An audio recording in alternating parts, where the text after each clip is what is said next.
அந்த காலத்தில் அண்ணாமலை ரெட்டியார்னு ஒருத்தர் இருந்தார். அவர் வெங்கனூர் அப்படிங்கிற கிராமத்தில் இருந்தார். அங்கேருந்து விருத்தாசலம் கோவிலுக்கு தவறாமல் போயிட்டு வந்துக்கிட்டு இருந்தார். இடையில வெள்ளாறு, அதில் ஒரு சமயம் வெள்ளம் வந்துட்டுது. இவரால் போக முடியல. அதோட விளைவு வெங்கனூர்லேயே ஒரு கோவில் கட்டணும் அப்படின்னு முடிவு பண்ணார், சிவாலயம். அந்த சமயத்தில் வடநாட்டில் பஞ்சம். அதனால் அங்கே இருந்த பல சிற்பிகள் தென்னாட்டை நோக்கி வர ஆரம்பித்தாங்க. அவங்க வெங்கனூர் வழியாக வர்றது தெரிஞ்சதும் இவர் போய் பார்த்தார். இங்கே ஒரு கோவில் கட்டணும், அதுக்கு நீங்கள் உதவணும்னார். பஞ்ச காலத்தில் இப்படி ஒரு வாய்ப்பு கிடைச்சதில் அவங்களுக்கும் ரொம்ப மகிழ்ச்சி. உற்சாகத்தோடு ஒத்துக்கிட்டாங்க. ஆலய திருப்பணி ஆரம்பமாச்சு. அவங்களுக்கு வேண்டிய எல்லா வசதிகளையும் இவர் செஞ்சு கொடுத்தார். அவங்களுக்கு எந்த குறையும் இல்லாமல் பார்த்துக்கிட்டார். அது மட்டும் இல்லை, ஒவ்வொரு நாளும் அங்கே வருவார். உங்களுக்கு என்ன வேணும், எது வேணும்னு கேட்பார்.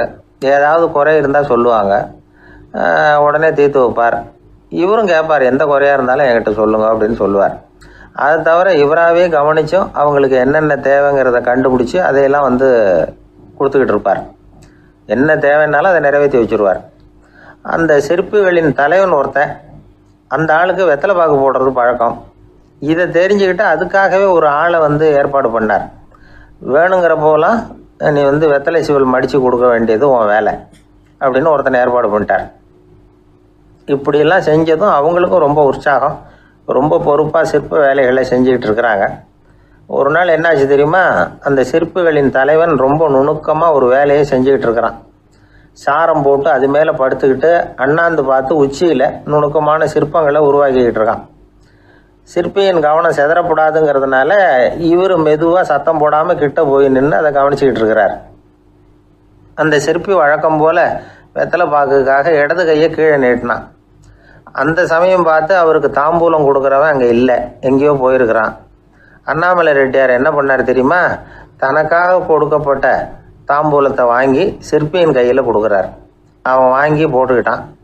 இது என்ன இன்னைக்கு வெத்தலை சீவல் வேறு மாதிரி இருக்குது, வாசனை தாம்பூலமாக இருக்குது அப்படின்னு யோசனை பண்ணிவிட்டு கீழே திரும்பி பார்க்குறார்.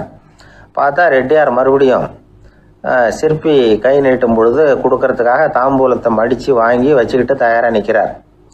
சிற்பிக்கு அதிர்ச்சி. உடனே பொத்துன்னு கீழே குதிச்சான். ஐயா, என்ன இது நீங்களா அப்படின்னா. இவர் சொன்னார், நான் ஒன்றும் தப்பு பண்ணலையே, உன்னுடைய கை புண்ணியம் செஞ்ச கை, கோயில் கட்டுற கை, அந்த கைக்கு தாம்பூலம் கொடுக்கறதுல என்ன தப்பு அப்படின்னாராம். ஏற்கனவே பஞ்சத்தில் அடிபட்டு வந்த எங்களை நீங்கள் ஆதரித்ததே பெரிய விஷயம். இந்த செயல் என்னை ஒரு பெரிய கடனாளி ஆகிவிட்டுது. ஐயா, எங்களுக்கு உணவு உடை இதை மட்டும் நீங்கள் கொடுத்தா போதும், ஊதியம்னு எதுவும் வாங்க மாட்டோம் அப்படின்னு நானும். அந்த சிற்பி எவ்வளோ வற்புறுத்தியும் எதுவும் வாங்கிக்கலையாம். இந்த செய்தியை தமிழ் தாத்தா டாக்டர் ஊவேசா சொல்லியிருக்கிறார். அந்த காலத்தில் எப்படிப்பட்டவங்கெல்லாம் வாழ்ந்துருக்கிறாங்க பாருங்கள்.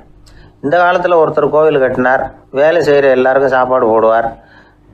சிற்ப வேலை செஞ்சுட்டு சாப்பிட வர்ற ஒவ்வொருத்தர் கையையும் அன்பாக பிடிச்சி முத்தம் கொடுத்து உள்ளே அனுப்புவார். அந்த கைகளுக்கு நீங்கள் கொடுக்குற மரியாதையாது அப்படின்னு கேட்டாங்க.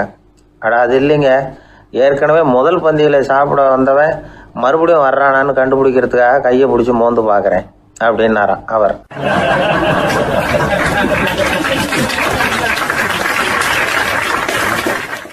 பிரம்மத்தை அறிந்தவன் பிரம்மமாகிறான் அப்படின்னு ஒரு பெரியவர் பேசினார் ஒரு கோவிலில். தைத்திரிய உபனிஷத்து அப்படி சொல்லுதான். இதை கேட்கும் பொழுது நமக்கு ஒரு சந்தேகம் வரும். அது எப்படி? பிரம்மத்தை அறிந்தவன் பிரம்மம் ஆகிறான்னா, சிங்கத்தை அறிந்தவன் சிங்கம் ஆகிறானா, தோசையை அறிந்தவன் தோசை ஆகிறானா? இப்படிப்பட்ட சந்தேகம் நமக்கு வர்றதுல ஒன்றும் ஆச்சரியம் இல்லை. இது இயற்கை. இதுக்கும் அந்த பெரியவரே பதில் சொல்கிறார். சிங்கம் வேற, நாம வேற. அதனால் சிங்கத்தை அறிந்தவன் சிங்கம் ஆக மாட்டான். ஆனால் பிரம்மம் வேற, நாம வேற இல்லை. அதனால் பிரம்மத்தை அறிந்தவன் பிரம்மமாகிறான் அப்படிங்கிறது அவரோட விளக்கம். மனிதன் அவன்தான் தான் பிரம்மங்கிறது தெரியாதனால தான் அதை வேற எங்கேயோ தேடிட்டு இருக்கிறான். கடைசியில் அது தான் தாங்கிறது புரிஞ்சுக்கிற பொழுது அவன் பிரம்மம் ஆயிடுறான். இதை விளக்கிறதுக்கு ஒரு உபநிஷத்து கதையே இருக்குது.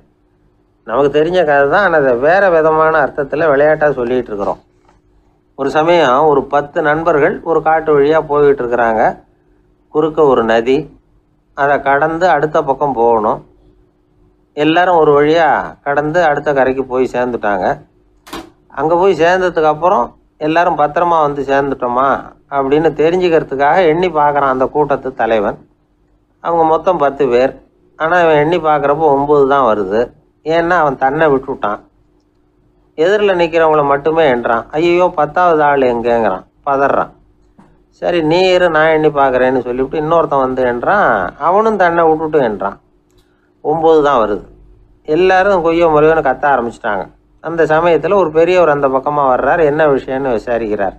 10வது ஆள் 6 அடிச்சுட்டு போட்டுது அப்படின்னு சொல்லி இவங்க அழறாங்க. சரி அழாதீங்க அப்படின்னு சொல்லி அந்த தலைவனை பார்த்து இப்படி வாங்குறார். வர்றான். இப்போ எனக்கு முன்னாடி ஒரு தரம் எண்ணு பார்க்கலாம்ங்கிறார். 1 2 3ன்னு ஆரம்பித்து 9ல் வந்து முடிக்கிறான். உடனே பெரியவர் நீ தான் அந்த 10வது ஆள் அப்படிங்கிறார். இது உண்மை. நாம தான் அது. நாம தான் நம்மளை வேற எங்கேயோ தேடிட்டு இருக்கிறோம். நாம் எங்கேயோ தேடிட்டு இருக்கிறோமே, அந்த பிரம்மம் நாம தான். இப்படி ஒரு பெரிய உண்மையை விளக்கிறதுக்காக தான் அப்படி ஒரு கதை சொல்லப்பட்டது. ஆனால் அதை வந்து நாம் வேறு விதமாக வேடிக்கையாக உபயோகப்படுத்திக்கிட்டு இருக்கிறோம்.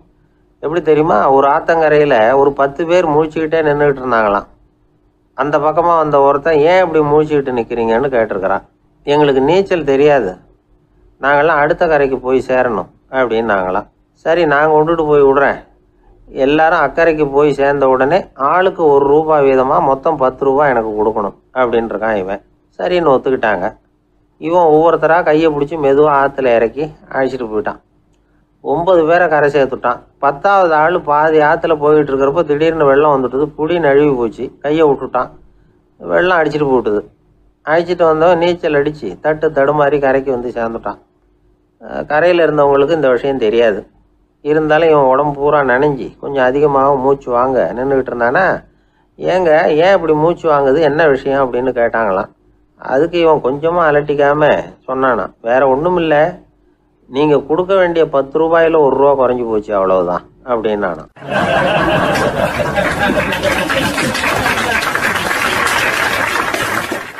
ஒரு ஆள் ராமகிருஷ்ணரை தேடி வந்தான். அவன் கையில் 1000 பொற்காசுகள் வச்சுருந்தான். அதை அவர்கிட்ட கொடுத்து இதை ஏற்றுக்கணும் அப்படின்னு ரொம்ப பணிவாக கேட்டுக்கிட்டான். அவர் பார்த்தார், இது எனக்கு தேவையில்லை, ஆனாலும் உன்னுடைய மனசை புண்படுத்துறதுக்கு நான் விரும்பலை, அதனால் நீ கொடுக்குறத வாங்கிக்கிறேன்னார். வாங்கிக்கிட்டார். அப்புறம் கேட்டார், இதை பாரு, இனிமேல் இதெல்லாம் என்னுடைய இது தானே அப்படின்னார். ஆமாம், அதையெல்லாம் நான் உங்களுக்கே கொடுத்துட்டேன் அவன். சரி, இப்போ நீ எனக்காக ஒரு காரியம் பண்ணணும்னார். என்ன செய்யணும்னு சொல்லுங்கன்னா, இந்த நாணயங்களையெல்லாம் எடுத்துக்கிட்டு போய் கங்கை நதியில் எரிஞ்சுட்டு வா அப்படின்னார். இவனுக்கு அதிர்ச்சியாக போச்சு. என்ன பண்ணுறது, இனிமேல் அது முடியாதுன்னு சொல்ல முடியாது. ஏன்னா அந்த நாணயங்களையெல்லாம் அவருக்கே கொடுத்துட்டான். இனிமேல் அதெல்லாம் இவனுடையது இல்லை. பேசாமல் அவ்வளவே அள்ளிக்கிட்டு ஆத்தங்கரைக்கு போனான். போனவன் ரொம்ப நேரம் திரும்பியே வரல. ராமகிருஷ்ணருக்கு சந்தேகம், என்ன ஆச்சு அந்த மனுஷனுக்கு, காசுகளோடு அந்த கங்கையில் குதிச்சுட்டானா, போகும்பொழுதே ஒரு மாதிரியாக தான் போனான், போய் என்னன்னு பார்த்துட்டு வாங்க அப்படின்னார். அங்கே இருந்த ஒருத்தர் ஓடி போய் பார்த்தார். அவர் போய் பார்க்கும் பொழுது அவன் அங்கேயே இருந்தான். அதுக்கப்புறம் அவர் திரும்பி வந்தார். வந்து விவரத்தை சொன்னார். அதாவது அவன் கங்கை கரையில் உட்காந்துக்கிட்டு ஒவ்வொரு நாணயமாக 1 2ன்னு எண்ணி வீசிக்கிட்டு இருக்கிறான். அவனை சுற்றி ஒரு கும்பல் நின்றுக்கிட்டு அவனை தடுத்துக்கிட்டு இருக்குது அப்படின்னு விவரத்தை சொன்னார் போயிட்டு வந்தவர். இதை கேட்டதும் ராமகிருஷ்ணரே புறப்பட்டு அங்கே போனாராம். என்ன இப்படி பண்ணிகிட்டு இருக்கிற, நான் உன்னை அந்த நாணயங்களை கங்கையில் வீசி எறிய சொன்னேன், நீ ஏன் அதை எண்ணிக்கிட்டு இருக்கிற அப்படின்னார். பழக்கம்தான் காரணம், நான் ஒவ்வொரு நாளும் ஒவ்வொன்றா சேமித்து வச்சேன். இன்றைக்கி என்கிட்ட நிறைய இருக்குது, உங்களுக்கு ஒரு 1000 நாணயங்களை கொடுக்கணுங்கிறது என்னோட ஆசை அப்படின்னா. இப்போ ராமகிருஷ்ணர் சொன்னார், ஒரே நேரத்தில் எல்லாத்தையும் சம்பாதிச்சிருந்தா நீ எண்ணுறது பொருத்தமாக இருக்கும். எல்லாத்தையும் இழக்கும்போது ஒவ்வொன்றா எண்ணிக்கிட்டு இழக்கிறதுங்கிறது சரியான செயல் இல்லை. அதனால் ஒரே தடவையாக எல்லாத்தையும் தூக்கி எறிஞ்சிடும் அப்படின்னார். இது இழப்பது அப்படிங்கிற ஒரு உயர்ந்த நிலை. இதை நாம் யதார்த்த வாழ்க்கையில் சம்மந்தப்படுத்தி பார்த்து குழப்பிக்கிட்டு இருக்கக்கூடாது. இழக்கிறேன்னு சொல்லிக்கிட்டு இருக்கிற காசையெல்லாம் ஆற்றுலையும் குளத்துலையும் கொண்டு போய் எரிஞ்சுட்டு வாங்க அப்படின்னு உபதேசம் பண்ணுறதாக யாரும் நினச்சிடக்கூடாது. இதில் நாம் புரிஞ்சிக்க வேண்டியது என்னென்னா, எதையாவது ஒன்றை இன்னொருத்தருக்கு கொடுக்கணும் அப்படின்னு விருப்பப்பட்டால் அதை மனப்பூர்வமாக கொடுத்துடணும். கொடுத்துட்டு அதையே நினச்சிக்கிட்டு இருக்கக்கூடாது. நம்மால் ஒருத்தர் ஒரு ₹100 நோட்டை தன்னுடைய நண்பர் ஒருத்தர்கிட்ட கொடுத்து, இது உனக்கு தான் வச்சுக்கோ அப்படின்னார். அவர் பார்த்தார், இது இனிமேல் எனக்கு தானே சொந்தம் அப்படின்னார். ஆமான்னார் அவர். அப்படின்னா எனக்காக நீ ஒரு உதவி செய்யணும்னார். சொல்லுங்க செய்கிறேன்னார் அவர். இந்த 100 ரூபா நோட்டை தீ வச்சு கொளுத்தி விடுனார். இவர் அதிர்ச்சியாகி அவரை பார்த்தார். இப்போ அவர் சொன்னார், நீ எனக்கு அன்பாக கொடுத்தது இது, இந்த நோட்டு கள்ள நோட்டுங்கிறது எனக்கு முன்னாடியே தெரியும், சீக்கிரம் கொளுத்தி விடு, அதுதான் நம்ம 2 பேருக்குமே நல்லது அப்படின்னாராம் அவர்.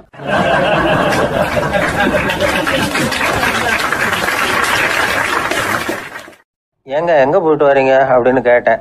எனக்கு வேண்டப்பட்ட ஒருத்தரை பார்த்து. ஆஸ்பத்திரிக்குன்னார். எந்த ஆஸ்பத்திரிக்குன்னே? மாட்டு ஆஸ்பத்திரிக்குன்னார். என்ன விஷயம்னே?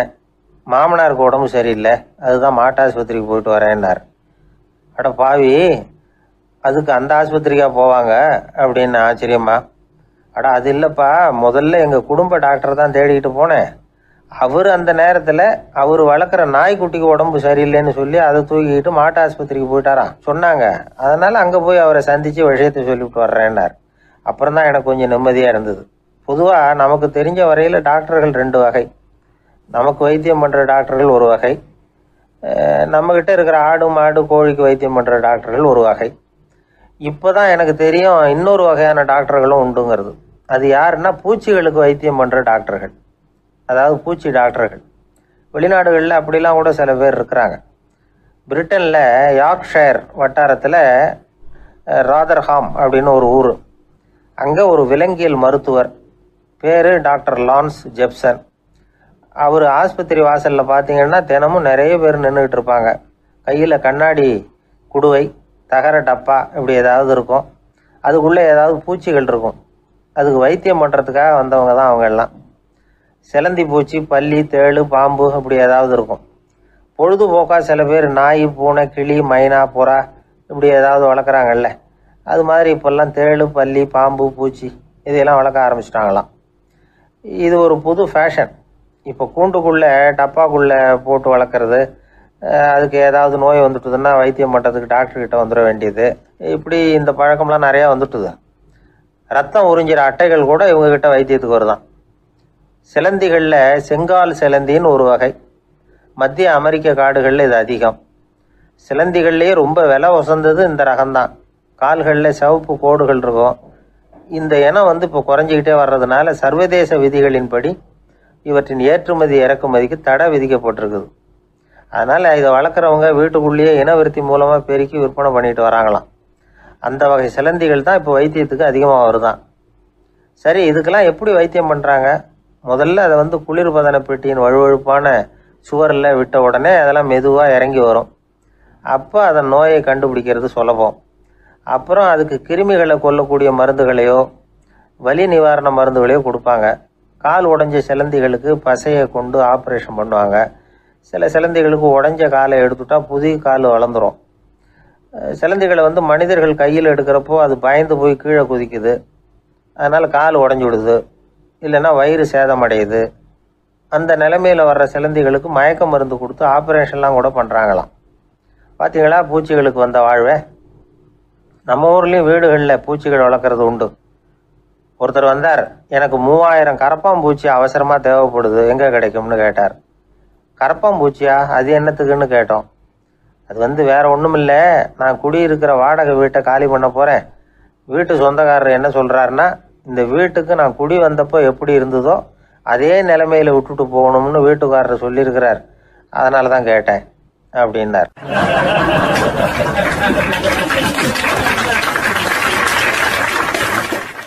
ஒரு தந்தை தன்னோட பிள்ளைய ரொம்ப தைரியசாலியாக வளர்க்கணும்னு ஆசைப்பட்டார்.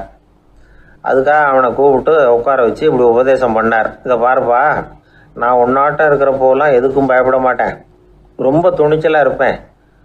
ஒரு நாள் ஒரு அப்பாவி எலிய ஒரு பூனை துரத்திட்டு ஓடிச்சு. நான் உடனே என்ன செஞ்சேன் தெரியுமா? அந்த பூனையை பிடிச்சேன், அது வாலில் ஒரு பட்டாசு சரத்தை கட்டினேன், கொளுத்தி விட்டேன், படபடன்னு வெடிக்க ஆரம்பிச்சுட்டுது. அது துள்ளிக்கிட்டு அங்கேயும் இங்கேயும் ஓடி இருக்கு பாரு ஓட்டம், ரொம்ப தமாஷு அப்படின்னார் அப்பா. இப்படி சொல்லிவிட்டு பையனை பார்த்து, இதை கேட்கறதுக்கு உனக்கும் துணிச்சல் வருதா? நான் என்னுடைய செயலை நீ கேட்குறப்போ உனக்கு துணிச்சல் வருதா அப்படின்னு கேட்டார். வருதுன்னா பையன். எப்படின்னா அப்படிங்கிற விவரத்தையும் சொன்னான் அவன். அதாவது எலியை விரட்டினத்துக்காக பூனை வாலில் பட்டாசு கொளுத்துனீங்க நீங்கள், பூனையை விரட்டினத்துக்காக உங்கள் கழுத்தில் பட்டாசு சரத்தை மாட்டினா என்னென்னு தோணுது எனக்கு அப்படின்னு பையனோட துணிச்சல் அப்பாவையே நடுங்க வச்சுட்டுது. அது சரி, ஒரு அப்பா பிள்ளைக்கு இப்படியா உபதேசம் பண்ணுறது? எல்லாருக்கிட்டையும் அன்பாக பழகிறது எப்படி அப்படின்னு சொல்லி கொடுக்கணும். பிஞ்சு உள்ளங்களில் நஞ்சை தூவலாமா? ஒரு நாள் விநாயகர் ஒரு பூனையோடு விளையாடிக்கிட்டு இருந்தாராம். அப்படி ஆசையாக விளையாடிக்கிட்டு இருந்தப்ப அவரோட கை நகம் தவறுதெல்லாம் பூனையோட முகத்தில் பட்டுட்டு தான். அது ஒரு சின்ன கீறலை உண்டாகி விட்டுது. அப்பா அவர் அதை ஒரு பெருசாக நினைக்கல. கொஞ்ச நேரத்துக்கு அப்புறம் விநாயகர் வீட்டுக்கு வந்தார். அவங்க அம்மா பார்வதி தேவியை பார்த்தார். பார்வதி தேவி கன்னத்தில் விரலால் கீறினது மாதிரி ஒரு அடையாளம் இருந்தது. விநாயகருக்கு அதிர்ச்சி, ஆச்சரியம். நம்ம அம்மா இந்த உலகத்துக்கே தாயார். அப்பேற்பட்ட அவங்க முகத்திலேயே கீறலை உண்டாக்கக்கூடியவங்க யாராக இருக்க முடியும் அப்படின்னு யோசனை பண்ணார். தாயே, உன்னுடைய கன்னத்தில் இந்த வடு எப்படிம்மா ஏற்பட்டதுன்னு கேட்டார். குழந்தாய், இது நீ செஞ்ச காரியம்தான்ப்பா. உன்னுடைய கை நகம் கீறினதுனால ஏற்பட்ட வடு தான் இது அப்படின்னாங்க அவங்க. விநாயகர் திடுக்கிட்டு போட்டார். எப்படிம்மா அது? நான் எந்த காலத்துலேயும் ஒன்று அப்படி கீறினதாக எனக்கு நினைவு இல்லையே அப்படின்னார். இன்னைக்கு காலையில் ஒரு பூனையை கீறினதை நீ மறந்துட்டியா அப்படின்னாங்க அந்த அம்மா.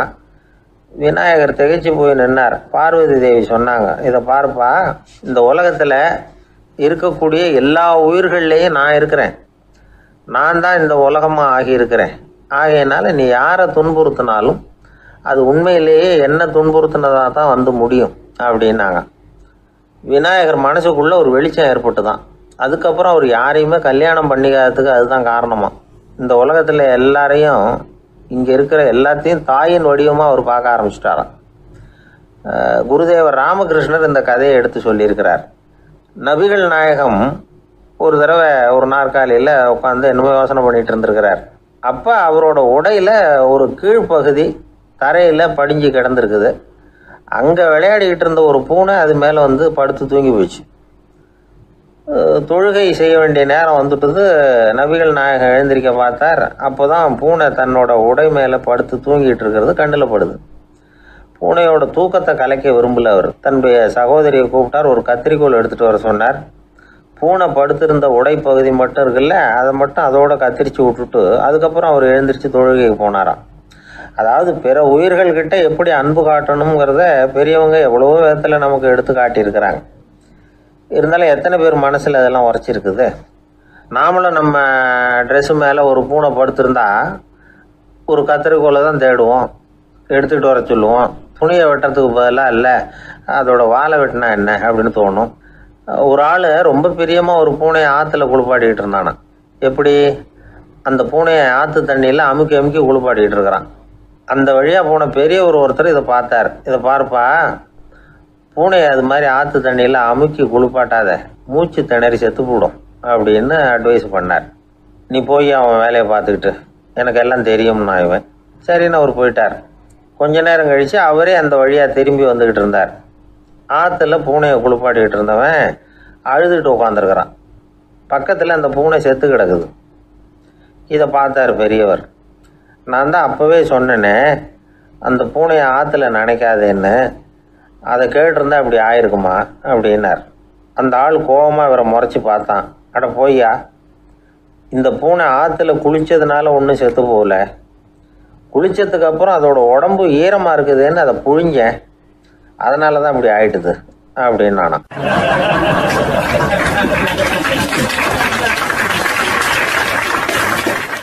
உலகத்தில் எது எதுக்கும் ஆராய்ச்சி கூடங்கள் இருக்குது இல்லை? அது மாதிரி தூக்கத்தை பற்றி ஆராய்ச்சி பண்ணுறதுக்கு ஒரு ஆராய்ச்சி கூடம் இருக்குது. அப்படி ஆராய்ச்சி பண்ணணும்னா அதுக்கு மூழ்கிக்கிட்டு இருக்கணும்ல. அதனால தான் அந்த ஆராய்ச்சி கூடம் இங்கே இல்லை. அமெரிக்காவில் பாஸ்டன் பல்கலைக்கழக மருத்துவமனையில் அது இருக்குது. அங்கே தூக்கத்தை பற்றி பல விதமான ஆராய்ச்சிகள் பண்ணிகிட்டு இருக்கிறாங்க. அந்த ஆராய்ச்சி கூடத்தில் இயக்குனராக இருக்கிற ஒரு நிபுணர் அவர் என்ன சொல்கிறார் தெரியுமா?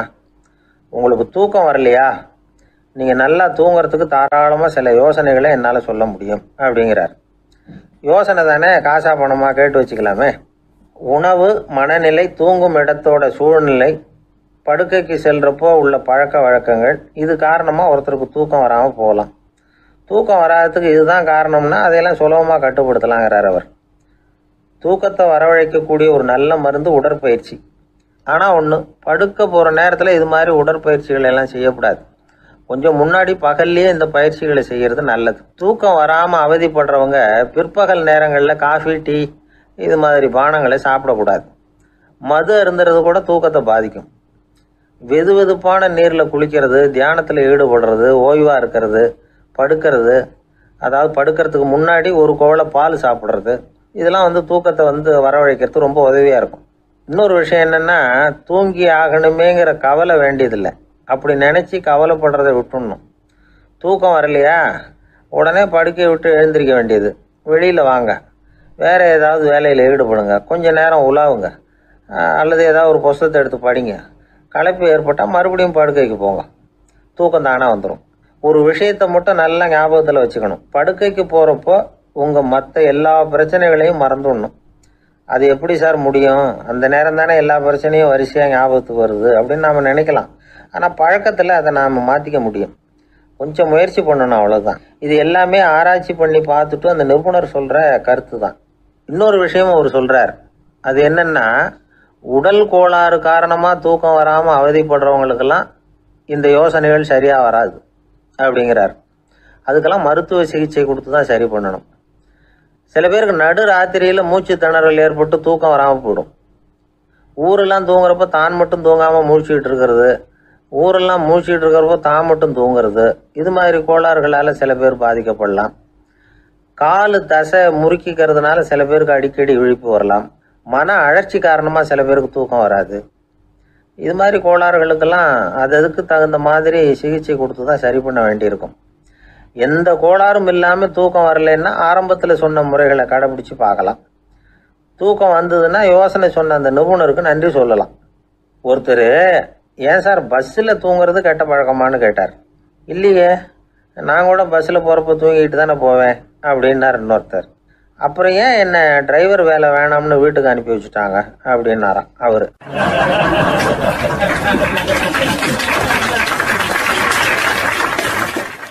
ஒருத்தரை பார்த்து உன்னுடைய நண்பர்கள் யார் அப்படின்னு ஒரு கேள்வி கேட்டு பாருங்க. கொஞ்சம் யோசிச்சு பதில் சொல்லுவாங்க.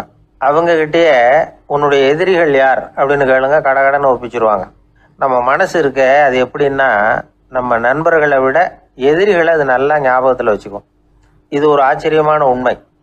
உங்களால் நண்பர்களை மறந்துட முடியும், ஆனால் எதிரிகளை மறந்துட முடியாது. இது ஒரு வேடிக்கையான நிலைமை தான். அழகான தருணங்களை நாம் ஏன் மறந்துடுறோம்? இது இயற்கை. ஏன்னா நம்ம மனசு மலர்களை கவனிக்கிறதில்ல, அதில் இருக்கிற முள்ளை தான் கவனிக்குது. தன்னை காயப்படுத்துகிற எதையும் அது உடனே கண்டுகொள்ளுது. ஒரு தெளிந்த சிந்தனையுடைய மனசு மிக அழகாக உள்ள எல்லாத்தையும் கவனிக்கும். அது நன்றியுடன் உணரக்கூடிய எல்லாத்தையும் பார்த்து குறிச்சிக்கும். இப்படிப்பட்டவங்க வாழ்க்கை இயல்பாகவே நல்லா அமையும். அது ரொம்ப அபூர்வம். மனசில் உள்ள ஒரு சிறிய அமைப்பை மாற்றுவதை பொறுத்து தான் இந்த விஷயம் அப்படிங்கிறார் ஓஷோ. ஒரு யூத கோவில் இருந்து தான், அது யூதர்களின் மடமாகவும் இருந்தது. அங்கே ஒரு தலைமை குரு, அவர் ரொம்ப கண்டிப்பானவர். அந்த கோவிலை ஒட்டி ஒரு தோட்டம். ஒரு நாள் காலையில் அந்த தோட்டத்தில் 2 இளம் யூதர்கள் நடந்து போய்கிட்டு இருக்கிறாங்க. காலையில் 1 மணி நேரம், மாலையில் 1 மணி நேரம் அவங்க அந்த தோட்டத்தில் நடக்கிறதுக்கு அனுமதி உண்டு.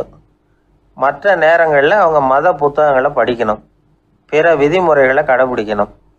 அந்த 2 பேருமே தொடர்ந்து புகைப்பிடிக்கிற பழக்கம் உள்ளவங்க. ஆனால் கோவில் மடத்தில் இருக்கிறப்போ அவங்க புகைப்பிடிக்க முடியாது, அது கடுமையான குற்றம். சரி, நாம் தோட்டத்தில் இருக்கிறப்போவாவது புகைப்பிடிக்கலாமா அப்படின்னு ஒரு ஆசை அவங்க 2 பேருக்குமே. இருந்தாலும் பயம்.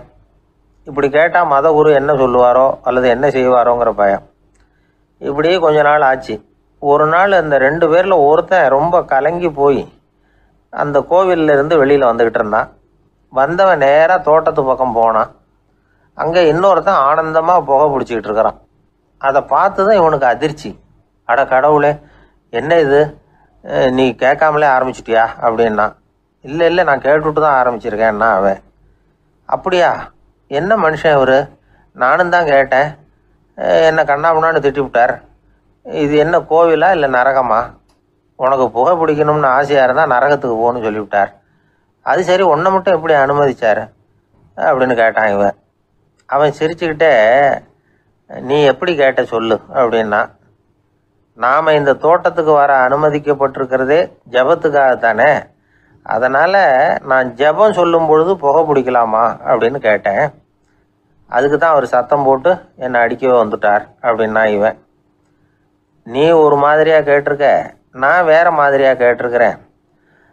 ஜெபம் சொல்லும்போது புகை பிடிக்கலாமான்னு நீ கேட்டிருக்க.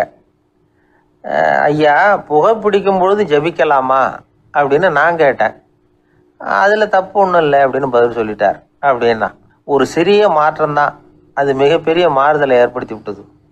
மனசு நல்ல விதமாக சிந்திக்க ஆரம்பிச்சுட்டுதுன்னா மகிழ்ச்சிக்கு பஞ்சம் இல்லை. ஒரு கஞ்சன் ஆற்றுல விழுந்துட்டான், வெள்ளத்தில் தத்தளிச்சுக்கிட்டு இருக்கிறான். கரையில் நின்ன ஒருத்தர் உன் கையை கொண்டா இப்படி பிடிச்சி இழுத்து கரையில் சேர்த்து விடுறேன்னார். எதையும் கொடுத்து பழக்கம் இல்லாத அவன் கையையும் கொடுக்க மாட்டேன்னுட்டான். இவர் பார்த்தார், உன் கையை கொடுன்னு சொல்கிறதுக்கு பதிலாக நான் என் கையை கொடுக்குறேன் பிடிச்சிக்கோ அப்படின்னார். அவன் கப்புன்னு பிடிச்சிக்கிட்டான், இழுத்து கரையில் போட்டார்.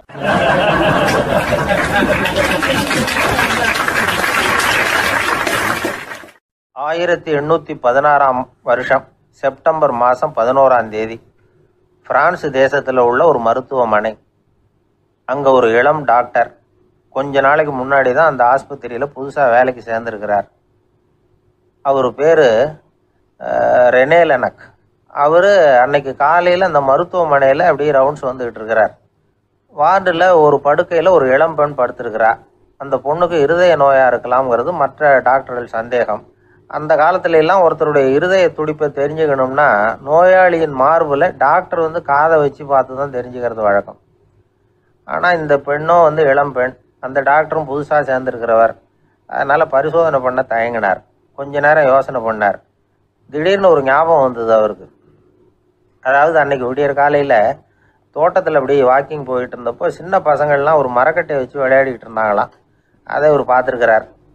அது என்ன விளையாட்டுனா, ஒரு நீளமான மரப்பலகை, அதில் ஒரு முனையில் ஒரு பையன் தன்னுடைய காதை வச்சுக்கிட்டு இருக்கிறான், மறுமுனையில் இன்னொரு பையன் அந்த மரப்பலகையை ஒரு ஆணியால் கீறிக்கிட்டு இருக்கிறான். ஒரு முனையில் ஆணியால் கீறும் பொழுது மறுமுனையில் காதை வச்சிருக்கிற பையனுக்கு அந்த சத்தம் துல்லியமாக கேட்குது. அந்த டாக்டருக்கு காலையில் பார்த்த இந்த விளையாட்டு ஞாபகத்துக்கு வந்துட்டுது. உடனே என்ன பண்ணார் தெரியுமா? ஒரு நீளமான காகிதத்தை எடுத்தார். அதை அப்படியே உருளை மாதிரி உருட்டினார். ஒரு முனையை அந்த நோயாளியின் மார்பில் இடது பக்கம் வச்சார், இன்னொரு முனையில் தன்னுடைய காதை வச்சார். என்ன ஆச்சரியம்! நோயாளியின் மார்பில் நேரடியாக காதை வச்சு கேட்குறத விட துல்லியமாக கேட்டுது இதய துடிப்பு. இதய துடிப்பு மட்டும் இல்லை, மூச்சு இழுத்து விடுறது, திரவ பொருள்களின் அசைவு, எல்லா சத்தமும் தெளிவாக கேட்குது. கிரேக்க மொழியில் ஸ்டெத்தாஸ் அப்படின்னா மார்பு, ஸ்கோப்பின் அப்படின்னா பார்ப்பதுன்னு அர்த்தம். அதனால் டாக்டர் ரெனே லெனக் தான் கண்டுபிடிச்ச கருவிக்கு ஸ்டெத்தஸ்கோப் அப்படின்னு பேர் வச்சார். அவரே முதல் மாடலையும் செஞ்சார். அளவு ரொம்ப பெருசாக இருந்தது, சுலபமாக எடுத்துகிட்டு போகிறது கஷ்டம், அது அவ்வளோ கஷ்டமாக இருந்தது அது. அதனால் அவரே அதை அப்புறம் 2 பிரிவாக தயார் பண்ணார். இது 2 துண்டையும் டாக்டர் தன்னோட கோட்டு பாக்கெட்டில் வச்சுக்கலாம், தேவைப்படுறப்ப எடுத்து ஒன்றா சேர்த்துக்கலாம். இப்படி தான் அவர் ஆரம்பத்தில் பண்ணார். தன்னுடைய இந்த கண்டுபிடிப்பை பற்றி அவர் ஒரு புத்தகம் எழுதினார். நிறைய விற்றுது, புகழும் பணமும் சேர்ந்தது. பணமும் புகழும் சேர்ந்தது மாதிரியே அவருக்கு ஒரு நோயும் சேர்ந்தது. அது என்ன நோயின்னு கண்டுபிடிக்கிறதுக்கும் அவர் கண்டுபிடிச்ச கருவி தான் உபயோகப்பட்டு தான். அவரே அதை கண்டுபிடிச்சார். அவருக்கு வந்திருந்தது காச நோய். 1826 ஆகஸ்ட் மாதம் 13 உலகத்தின் முதல் ஸ்டெதஸ்கோப்பை கண்டுபிடிச்ச டாக்டர் ரெனே லெனக் காலமானார். அவர் சாகிறதுக்கு முன்னாடி மரத்தால் செஞ்சு வச்சுருந்த ஸ்டெதஸ்கோப்பை தனக்கு வேண்டியப்பட்ட ஒரு டாக்டர்கிட்ட கொடுத்து, என்னுடைய சொத்துக்கள்லேயே ரொம்ப வசந்தது அப்படின்னு சொன்னாராம். அதுக்கப்புறம் 3 வெள்ளைக்காரங்க சேர்ந்து இந்த கருவியில் சில மாற்றங்களை பண்ணாங்க. ஆனால் 1829 லண்டனில் டாக்டர் நிக்கோலஸுங்கிறவர் ஒரு காதால் இதய துடிப்பை கேட்குறத விட டாக்டர் 2 காதாலையும் கேட்கறது தான் சரியாக இருக்கும் அப்படின்னு ஒரு கருத்தை வெளியிட்டார். அதுக்கப்புறம் ரொம்ப காலம் கழித்து 1852 ஜார்ஜ் காமான் அப்படிங்கிறவர் ரப்பர் டியூப்களை உபயோகப்படுத்தி 2 காதாலையும் கேட்குற மாதிரி ஒரு புதிய வடிவத்தை அதுக்கு கொடுத்தார். அதுக்கு பிறகு அது படிப்படியாக எவ்வளவோ மாற்றங்கள் இருந்தாலும் ஆரம்பத்தில் டாக்டர் ரெனே லெனக் உருவாக்கின அடிப்படை மாடலை யாரும் மாற்றி அமைக்கலைங்கிறது தான் முக்கியமான விஷயம். நமக்கு தெரிஞ்ச ஒரு ஆஸ்பத்திரி, அதில் ஒரு நோயாளி, காலை நேரத்தில் நர்ஸு அந்த பக்கமாக போயிட்டு இருந்தாங்க. அதை பார்த்துட்டு ஒரு நர்ஸுன்னு கத்துறார். நர்ஸு அவசரமாக ஓடி என்ன விஷயம்னு கேட்டாங்க. சிஸ்டர், இங்கே பாருங்கள், உங்கள் டாக்டரை என் நெஞ்சில் ஒரு காதை வச்சு கேட்டுக்கிட்டு இருக்கிறார் அப்படின்னார் நோயாளி. சிஸ்டர் பதட்டப்படாமல், அதனால் என்ன, இந்த டாக்டர் பழமையான விஷயங்களில் ரொம்ப நம்பிக்கை உள்ளவர், அதனால் ஸ்டெதாஸ்கோப்பை உபயோகப்படுத்தாமல் காதை வச்சு கேட்குறார், அது ஒன்றும் தப்பு இல்லை அப்படின்னாங்களாம். ஐயோ, அதுக்காக இல்லை சிஸ்டர், இவர் என் நெஞ்சு மேலே தலையை வச்சது நேற்று ராத்திரி 9 மணி, இப்போ விடிஞ்சு போச்சு, இன்னமும் தலையை எடுக்கவே இல்லை, அதுக்காக தான் சந்தேகப்பட்டு உங்களை கூப்பிடுறேன் அப்படின்னாராம்.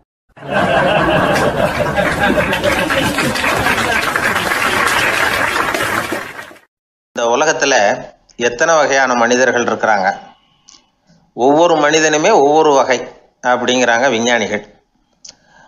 மனிதர்களை 3 வகையாக பிரிக்கலாம் அப்படின்னு சொல்கிறாங்க மெய்ஞானிகள். இவங்களை பற்றிலாம் ஏற்கனவே நாம் பேசியிருக்கிறோம். இப்போ டாக்டர் எட்வர்டு பேட்ச் அப்படிங்கிற நிபுணர் என்ன சொல்கிறார் தெரியுமா? மனிதர்களை 7 வகையாக பிரிக்கலாம்ங்கிறார். மனிதர்களின் மனநிலை அடிப்படையில் அவங்கள 7 விதமாக வகைப்படுத்துகிறார் அவர். சரி, அது என்ன 7 வகை? முதல் வகை என்னன்னா, பயந்த குணம் உள்ளவங்க. சார் ரொம்ப பயந்த சுபாவம், வீட்டில் கூட வாயே திறக்க மாட்டார், சாப்பிட போகிறப்ப மட்டும்தான் கொஞ்சம் வாயை திறப்பார், அப்புறம் மூடிக்குவார் அப்படின்னு சில பேரை பற்றி நாம் பேசிக்கிறது உண்டு. இவங்கள்லாம் இந்த வகை, அதாவது பயந்த குணம் உள்ளவர்கள் அப்படிங்கிற முதல் வகை. சரி, 2வது வகை என்னன்னா, சஞ்சலப்படுகிறவர்கள், எதுக்கு எடுத்தாலும் கலக்கம், குழப்பம், இப்படியே காலம் தள்ளிட்டு இருப்பாங்க. பல பேர் பார்த்துருப்பீங்க. அவங்கெல்லாம் இந்த வகை. 3வது வகை என்னன்னா, யதார்த்த உலகை மறந்து கற்பனை உலகத்திலேயே மிதக்கிறவங்க. இளைஞர்கள், கவிஞர்கள், இப்படி பல பேர் இருக்கிறாங்க. எப்போ பார்த்தாலும் கற்பனை உலகத்திலேயே மிதந்துக்கிட்டு இருப்பாங்க. கிட்டத்தில் போய் என்னங்க ஒரு மாதிரியாக இருக்கிறீங்க அப்படின்னு கேட்டு பாருங்க, அவங்களெல்லாம் ஏதோ ஒரு அற்ப புழுவை பார்க்குறது மாதிரி அவங்கள பார்ப்பாங்க. அதுவும் அந்த வானத்து நிலாவை பாருங்கள், அது என்னை வா வான்னு கூப்பிடுது, எனக்கு சீக்கிரத்தில் ஒரு நாள் சிறகுகள் முளைக்கும், சிறகடித்து வானத்தில் பறந்து போவேன், அந்த செல்ல நிலாவை கொஞ்சிவிட்டு வருவேன், இப்படிலாம் பேசிகிட்டு இருப்பாங்க. கொஞ்சிறது அப்புறம் இருக்கட்டும், இப்போ கஞ்சிக்கு வழியே பாருப்பா அப்படின்னா அதை காதில் வாங்க மாட்டாங்க. நாம் ஏதோ இந்த உலகத்தை அனுபவிக்க தெரியாதவர்கள் மாதிரி நம்மளை அவங்க கவனிப்பாங்க. இப்படி ஒரு ரகம். 4வது வகை மனிதர்கள் எப்படின்னா, இவங்க தனிமை உணர்வு மிக்கவர்கள். இவங்க மற்றவங்களோட இயல்பாக நெருங்கி பழகிறதில்ல, தான் உண்டு தன்னுடைய வேலை உண்டுன்னு இருந்துட்டு போகிறவங்க. அடுத்த வீட்டில் இருக்கிறவர் யார் அப்படின்னு கேட்டால் கூட அடுத்த வீடுன்னு ஒன்று இருக்கா அப்படிங்கிறது மாதிரி நம்ம முகத்தை பார்ப்பாங்க. அவங்ககிட்ட மேற்கொண்டு நாம் என்னத்தை பேச முடியும்? இப்படி ஒரு வகை. 5வது வகை மனிதர்கள் எப்படின்னா, இவங்க மற்றவங்க செல்வாக்குக்கு உட்பட மறுப்பவர்கள். அடுத்தவங்களோட செல்வாக்குக்கு இவங்க ஆட்படுறதில்ல. நான் யார் தெரியுமான்னு கேட்டால் அதை தெரிஞ்சுட்டு எனக்கு என்ன ஆக போகுதும்பாங்க. இவங்கெல்லாம் அந்த ரகம்.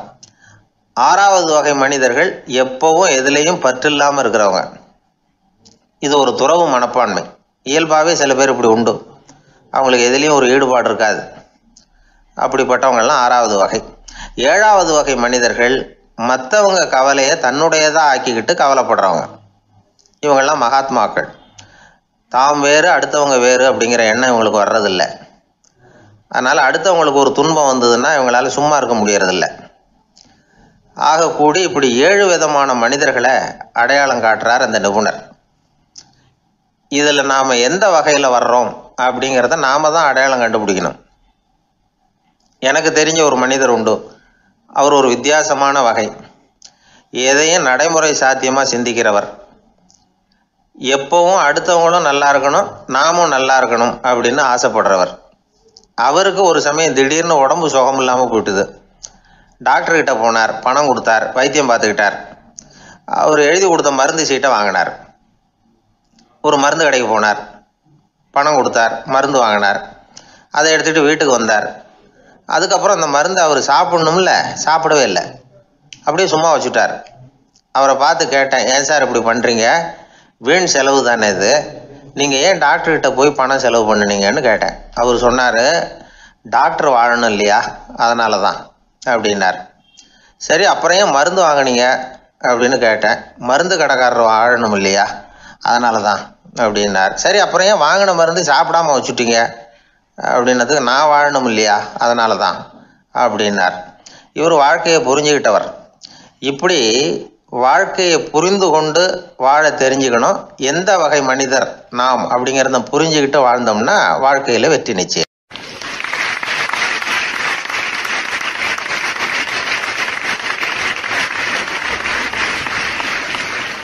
எதிர்காலத்தை நினச்சா எனக்கு ரொம்ப பயமாக இருக்குது சார் அப்படின்னு சொல்கிறவங்க நிறைய பேர் இருக்கிறாங்க. அதாவது பயப்படாத மனிதர்கள்னு யாருமே கிடையாது. ஒவ்வொருத்தருக்கும் ஒவ்வொரு விதமான பயம் இருந்தாலும் ஒட்டுமொத்தமாக பார்க்குறப்போ மனிதனுக்கு 6 விதமான பய உணர்வுகள் வரலாம் அப்படின்னு பெரியவங்க சொல்கிறாங்க.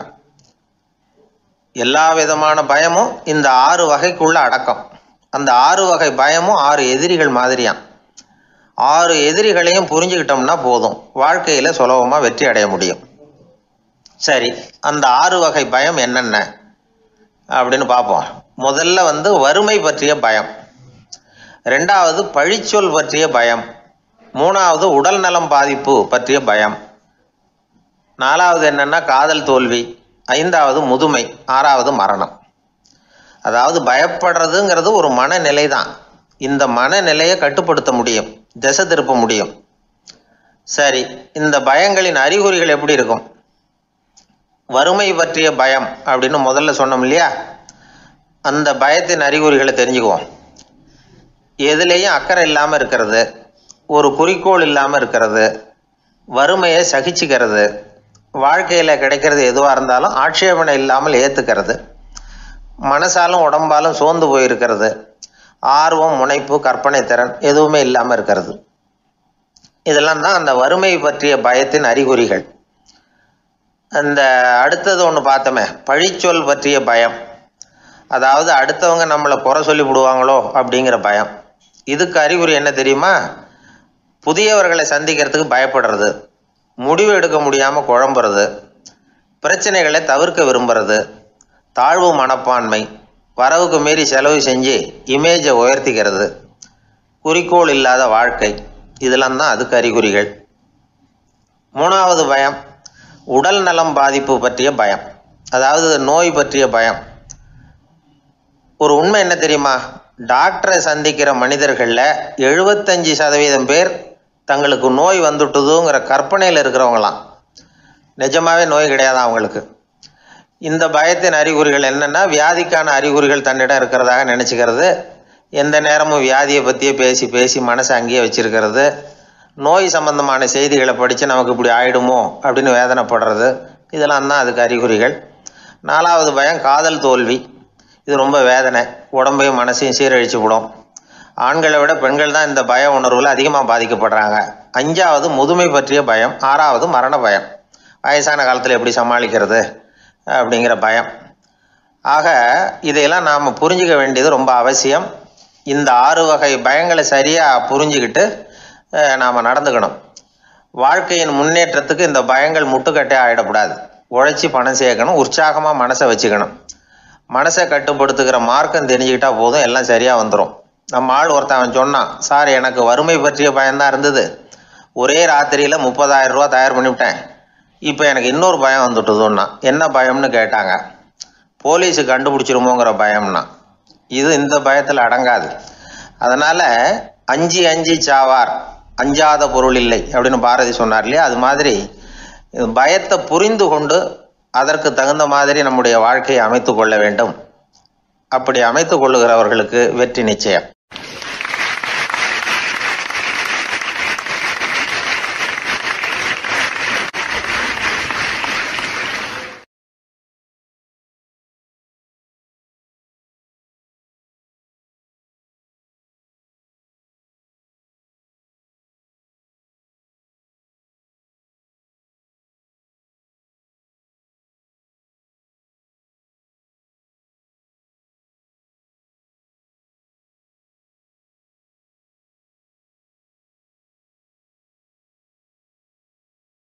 ஆர்வமா பார்த்தேன்.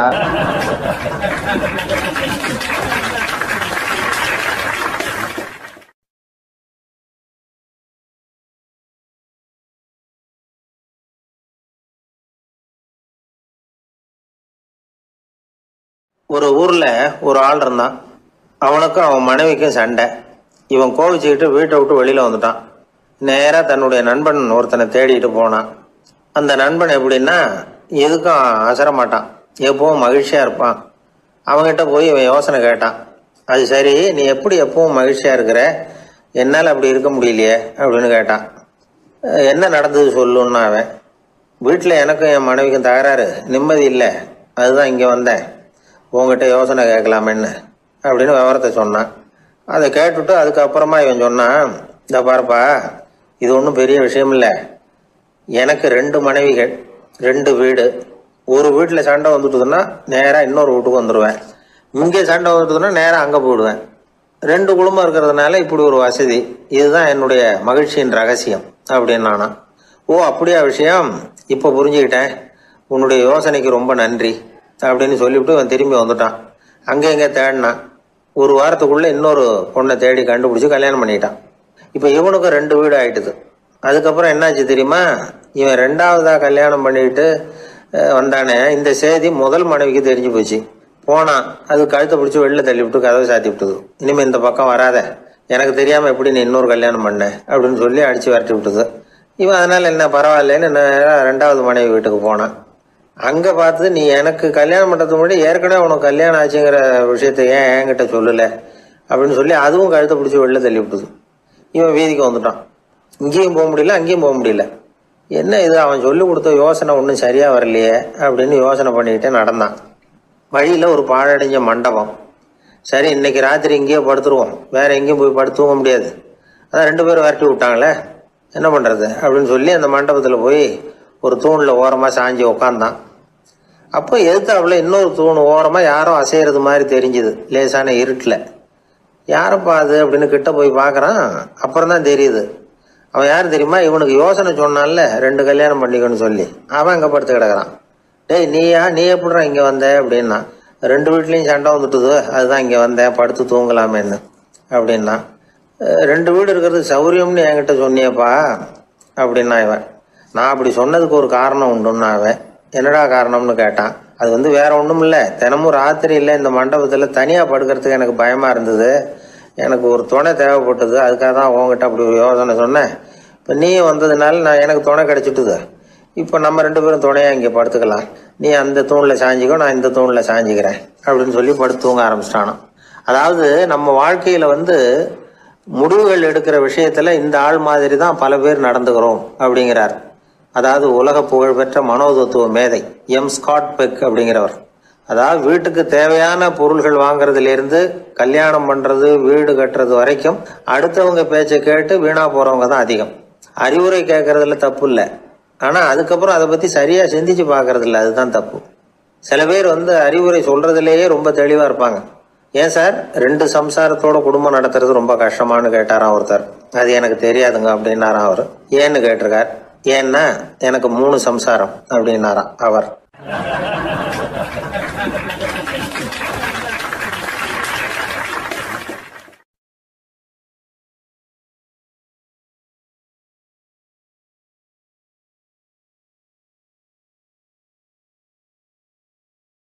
ஒரு புகழ்பெற்ற ஜப்பானிய சாமுராய் வீரன், வாள் வீசுறதுல ரொம்ப கெட்டிக்காரன்.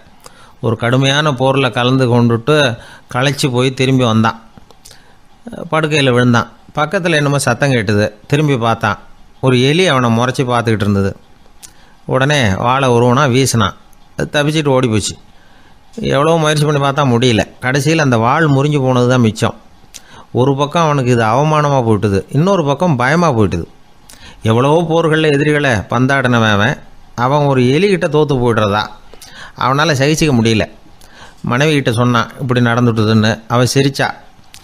உங்களுக்கு புத்தியே இல்லை, எலியை போய் யாராவது வாளால் வெட்டுவாங்களா அப்படின்னு அந்த அம்மா சொன்னதும், நீ என்ன சொல்கிறேன்னா, ஒரு பூனையை கொண்டுட்டு வந்துட்டா போதும், அதுக்கப்புறம் ஏன் எலி வரப்போகுது அப்படின்னது அந்த அம்மா. உடனே ஒரு பூனை வந்து சேர்ந்தது. அது சாதாரண பூனை இல்லை, வீர சாகசங்கள்லாம் செஞ்சு பழக்கப்பட்ட பூனை. பெரிய இடத்துல வளர்ந்தது. அதை கொண்டுட்டு வந்துட்டாங்க. அந்த பூனை குறி பார்த்து எலி மேலே பாஞ்சுது. ஆனால் அந்த எலியை சுலபமாக தப்பிச்சு போட்டுது. அடுத்தபடியாகவும் பாயறதுக்கு முயற்சி பண்ணிச்சு அந்த பூனை.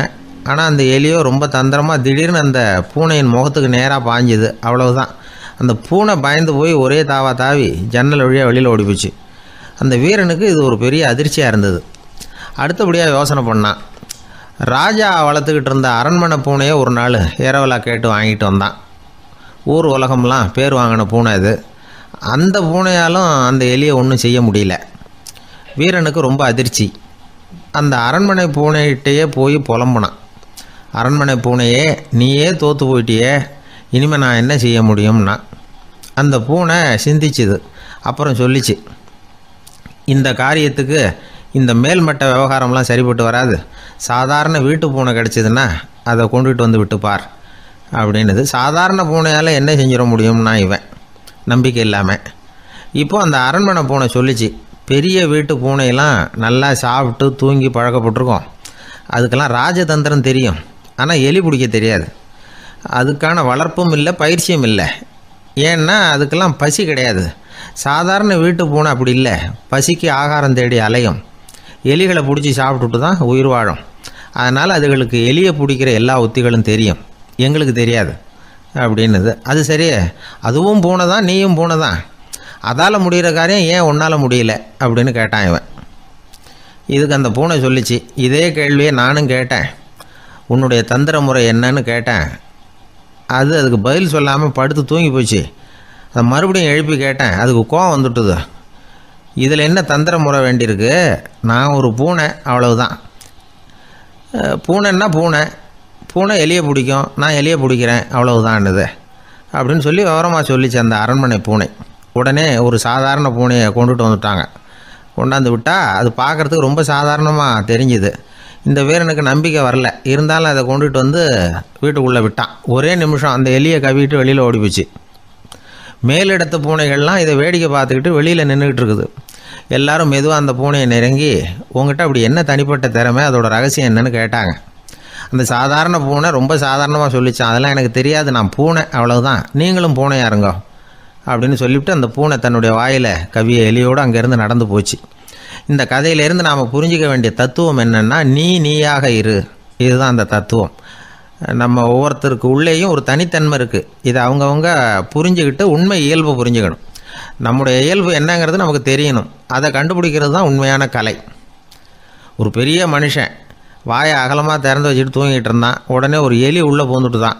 வீட்டு வேலையாள் டாக்டருக்கு ஃபோன் பண்ணான், எங்கள் முதலாளி வாய்க்குள்ளே ஒரு எலி பூந்துட்டுது டாக்டர் அப்படின்னா. நான் உடனே புறப்பட்டு வரேன், அதுக்கு முன்னாடி நீ ஒரு ரொட்டி துண்டை எடுத்து ஒரு வாய்க்கு முன்னாடி காட்டு, உள்ளே போன எலி வெளியில் வந்துடும்னார் டாக்டர். சரின்னு சொல்லிவிட்டான். கொஞ்ச நேரத்தில் டாக்டர் அங்கே போய் சேர்ந்தார். அப்போ வேலைக்காரன் ஒரு பெரிய மீனை அவர் வாய்க்கு நேராக இப்படியும் இப்படியும் ஆட்டிக்கிட்டு இருந்தான். நான் ரொட்டி துண்டை தானே காட்ட சொன்னேன்னார் டாக்டர். அவன் சொன்னான், எலியை வெளியில் கொண்டுட்டு வர்றதுக்கு ரொட்டி துண்டை காட்ட சொன்னீங்க டாக்டர், அதுக்கப்புறம் அந்த எலியை துரத்திக்கிட்டு ஒரு பூனை உள்ளே போயிருக்கு, அதுக்காக தான் இந்த மீனை காட்டிகிட்டு இருக்கேன் நானா. இது எதுக்குன்னா, இப்படி வேடிக்கையாக சொல்கிறது, பூனை பூனையாக இருக்க வேண்டும், எலி எலியாக இருக்க வேண்டும், மனுஷன் மனுஷனாக இருக்க வேண்டும் அப்படிங்கிறத புரிஞ்சுக்கிறது. நாமாக இருக்கிற வரை வெற்றி நிச்சயம்.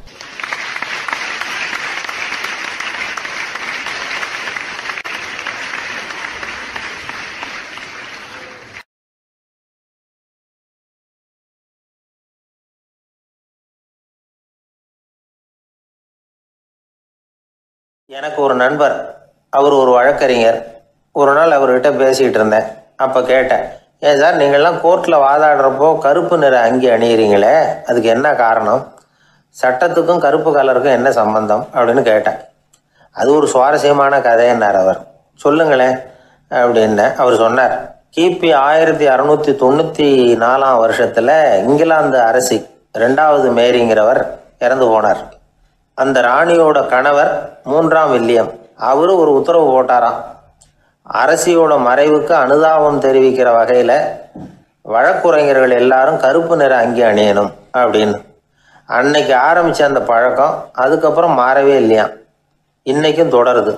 வழக்குரைஞர்கள்லாம் முதல்ல கருப்பு அங்கி மட்டும்தான் அணிஞ்சாங்களாம்.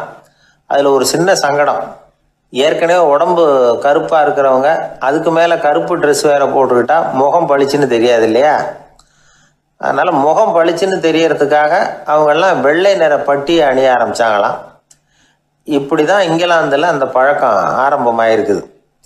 அந்த சமயத்தில் இந்தியாவை ஆண்டது பிரிட்டிஷ்காரங்க தானே, அதனால் இங்கேயும் அந்த பழக்கம் அப்படி நடைமுறைக்கு வந்துட்டுது. அதே மாதிரி சர்ச்சிலின் மூதாதையரான மார்ல்பரோ பிரபுவின் ஞாபகார்த்தமாக நீதிபதிகள் இந்த வெள்ளை குள்ளாய் அணிகிற முறை பழக்கத்துக்கு வந்துதான். இதுதான் என்னுடைய நண்பர் சொன்ன தகவல். இங்கிலாந்தில் நீதிமன்றம்ங்கிறது ரொம்ப மதிப்புள்ளது. அந்த அளவுக்கு சட்டத்துக்கு அங்கே மரியாதை. அங்கே நடந்த ஒரு சுவாரஸ்யமான நிகழ்ச்சியை ஒரு சகோதரி எழுதி அனுப்பியிருந்தாங்க. அவங்க அப்பா நீதித்துறையை சேர்ந்தவரான். அவர் சொன்னதான் இது. அவங்க எழுதி அனுப்பியிருந்த விஷயம் என்னென்னா, அங்கே ஒரு கேஸில் ஒரு முக்கியமான தீர்ப்பு வழங்க வேண்டியிருக்குது. ஜட்ஜு, பாரட்லா படித்த பெரிய பெரிய வக்கீல்கள், ஜூரி எல்லாருமா கூடி அந்த கேஸை பற்றி விவாதிக்கணும். சுமாராக 40 பேர். இதுக்காக கோர்ட்டு ஹாலில் விசேஷ சேம்பரில் நுழையிறதுக்கு முன்னாடி அவங்களெலாம் தங்களுடைய கோட்டு தொப்பி எல்லாத்தையும் கழட்டி அங்கே நின்றுக்கிட்டு இருந்த ஒரு அட்டெண்டர்கிட்ட கொடுத்துட்டு உள்ளே போனாங்க. அந்த ஆள் படிக்காதவர். அவர் ஒவ்வொருத்தர் கொடுக்குறதையும் வாங்கி அங்கே அப்படியே ஒரு இடத்துல அடுக்கி வைக்கிறார். அப்படியே வாங்கி உள்ளே வச்சுக்கிட்டு இருக்கிறார் ஒவ்வொரு இடத்துல. அது அவரோட வேலை. உள்ளே போன ஜட்ஜி, வக்கீல், ஜூரி எல்லாரும் ரொம்ப நேரமாக அந்த கேஸை பற்றி விவாதிக்கிறாங்க. ஒரு நாள் பூரா ஆயிட்டுது. அவ்வளவு தீவிரமாக அக்கு வேறு ஆணி வேறையை பிச்சு உதறி இருக்கிறாங்க. ஒரு வழியாக 13 மணி நேரம் கழித்து வெளியில் வந்திருக்கிறாங்க. ஒவ்வொருத்தராக வர வர அந்த அட்டெண்டரும் அவங்கவுங்க கோட்டு தொப்பியை அவங்கக்கிட்ட எடுத்து ரொம்ப மரியாதையாக திருப்பி கொடுத்துக்கிட்டு இருக்கிறார். கடைசியாக ஜட்ஜ்மெண்ட்லாம் எழுதி முடிச்சுட்டு ரொம்ப திருப்தியோடவும் களைப்போடவும் வெளியில் வந்துக்கிட்டு இருக்கிறாராம். இந்த ஆள் அவருடைய மேல் கோட்டையும் தொப்பியையும் எடுத்து அவர்கிட்ட ரொம்ப மரியாதையோடு நீட்டினாராம். ஜட்ஜுக்கு ரொம்ப ஆச்சரியம். இந்த ஆள் எப்படி இவ்வளவு பேரோட கோட்டு தொப்பி எல்லாத்தையும் ஞாபகம் பேசாமல் திருப்பி கொடுக்குறார் அப்படிங்கிறது அவருக்கு ஆச்சரியம். அதனால் அவர் அந்த ஆளை பார்த்து கேட்டாராம், ஏப்பா இந்த கோட்டை கொடுக்குறிய, இது என்னோடது தானா, என்னோடது தான்னு உனக்கு எப்படி தெரியும் அப்படின்னாராம். இதுக்கு அந்த பியூனு ரொம்ப பதவிசாக பதில் சொன்னாராம், ஐயா இந்த கோட்டு ஹேட்டை உங்ககிட்ட வாங்கி மாட்டினேன், இப்போ திரும்ப உங்ககிட்ட தரணும், தந்துட்டேன், இதுதான் என்னோட வேலை. மற்றபடி இது உங்களோடதா இல்லையா அப்படிங்கிறதெல்லாம் எனக்கு தெரியாதுங்க அப்படின்னாராம்.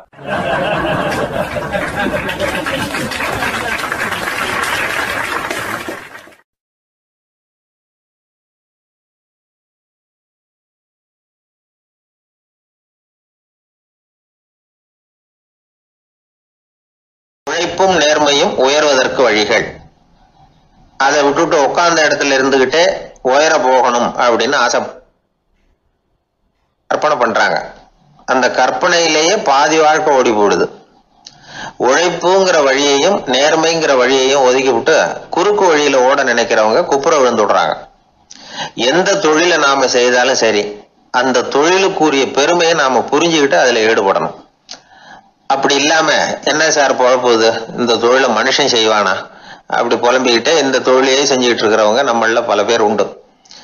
செய்யும் தொழிலே தெய்வம் அப்படின்னு சொல்றாங்கல்ல, அப்படி சொல்றது எதுக்காக?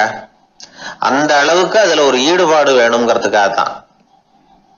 ஒரு பெரிய மலைப்பகுதி, அந்த மலை அடிவாரத்துல ஒரு சிற்பி உட்காந்து ஒரு சிலையை வடிச்சுக்கிட்டு இருக்கிறான். கையில ஒரு சின்ன உளிய வச்சுக்கிட்டு ஒரு பெரிய கருங்கல் பாறையை கொஞ்சம் கொஞ்சமா உடைச்சுக்கிட்டு இருக்கான். ஒரு சிற்பத்தை வடிக்கிறதுங்கிறது அவ்வளவு உன்னதமான ஒரு தொழிலா? எல்லாராலையும் முடியுமா அது? அப்படி இருந்தும் அந்த சிற்பிக்கு மன நிறைவில்லை. அவன் நினைக்கிறான், இந்த கடுமையான வெயில்ல உட்கார்ந்து வேலை செய்யறது எவ்வளவு கஷ்டம். நாம ஒரு சிற்பியா இருக்கிறதுனால தானே சூரியன் கடுமையான வெப்ப கதிர்களை நம்ம மேல வீசுறான். நாமளே அந்த சூரியனா இருந்துட்டா இந்த கஷ்டம் இருக்காதே. நம்மளை கஷ்டப்படுத்துறவன் நம்மளை விட வலிமை உள்ளவன், அதனால நாம அவனா மாறி விடுறதுதான் நல்லது அப்படின்னு அந்த சிற்பி யோசனை பண்ணான். அவன் எண்ணம் உடனே நிறைவேறிட்டுது. இயற்கைங்கிற மாபெரும் சக்தி அவனை ஒரு சூரியனா மாத்தி விட்டது. சிற்பி இப்போ ஒரு சூரியனா மாறினான். இனிமே இந்த உலகத்துல நம்மளை விட வலிமை உள்ளவன் வேற யாரும் கிடையாது அப்படின்னு நினைக்க ஆரம்பிச்சுட்டான். அவனுக்கு மகிழ்ச்சியா இருந்தது. அந்த மகிழ்ச்சி அதிக நேரம் நீடிக்கல. ஏன்னா கொஞ்ச நேரத்துல ஆகாயத்துல கரிய மழை மேகங்கள் அப்படியே சூழ்ந்து வந்தது. சூழ்ந்து வந்த மேகங்கள் சூரியனை மறைக்க ஆரம்பிச்சது. இப்போ சூரியனா இருந்த அந்த சிற்பி நினைச்சு பாக்குறான், என்ன இது, என்னையே இந்த மேகம் மூடி மறைக்குதுன்னா அது என்னை விட பெரிய ஆளாதான் இருக்கணும். அதனால இனிமே நாம சூரியனா இருக்கக்கூடாது, நாம மேகமா தான் இருக்கணும், அதுதான் கௌரவம் அப்படின்னு நினைக்க ஆரம்பிச்சிட்டான். இப்பவும் பாருங்க, இயற்கை அவனுடைய ஆசையை நிறைவேற்றி வச்சது. சூரியனா இருந்த சிற்பி மேகமா மாறினான். வான வீதியில அப்படியே உல்லாசமா வர ஆரம்பிச்சான். அந்த உல்லாசமும் அதிக நேரம் நீடிக்கல. எதிரில் பார்த்தா பிரம்மாண்டமான மலைகள் வழியை அடைச்சிட்டு நிக்குது. வேகமா வந்த மேகம் மலையில மோதிக்கிட்டுது. அந்த மலையை தாண்டி அப்பால செல்ல முடியல. இப்போ அந்த மேகம் நினைக்குது, நாம எந்த தடையும் இல்லாம அந்தரத்துல மிதந்து வர்றோம், நம்மையே போக விடாம தடுக்குதுன்னா அந்த மலைக்கு எப்பேற்பட்ட வலிமை இருக்கணும். இனிமேலும் நாம மேகமா இருந்து பிரயோஜனம் இல்லை, இருந்தா மலையா இருக்கணும், அதுதான் பெருமை அப்படின்னு நினைக்க ஆரம்பிச்சான். இப்பவும் பாருங்க, இயற்கை அவனுடைய ஆசையை நிறைவேற்றி வச்சது. மேகமா இருந்த சிற்பி மலையா மாறினான். பெரிய மலை பூமிக்கும் வானத்துக்குமா நின்றுகிட்டு இருக்கு. இனிமே நமக்கு எந்த கவலை இல்லை அப்படின்னு நினைச்சது அந்த மலை. இப்படி நினைச்சுக்கிட்டு இருந்த வேளையில அந்த மலையோட காலடியில அடிவாரத்துல ஏதோ சத்தம் கேட்டுது. என்ன சத்தம் இது அப்படின்னு சொல்லி அந்த மலை மெதுவா குனிஞ்சு பார்த்துதான். பார்த்தா அங்க ஒரு மனுஷன் தன்னுடைய கையில உளிய வச்சுக்கிட்டு மலையை கொத்திக்கிட்டு இருக்கிறான். ஏதோ ஒரு சிற்பத்தை வடிக்கிறதுக்காக அவன் முயற்சி பண்ணிட்டு இருக்கிறான். இப்போ அந்த மலை நினைச்சுதான், மலையே ஒருத்தன் உடைக்கிறான்னா அவன் எப்பேற்பட்ட வலிமை உள்ளவனா இருக்கணும்.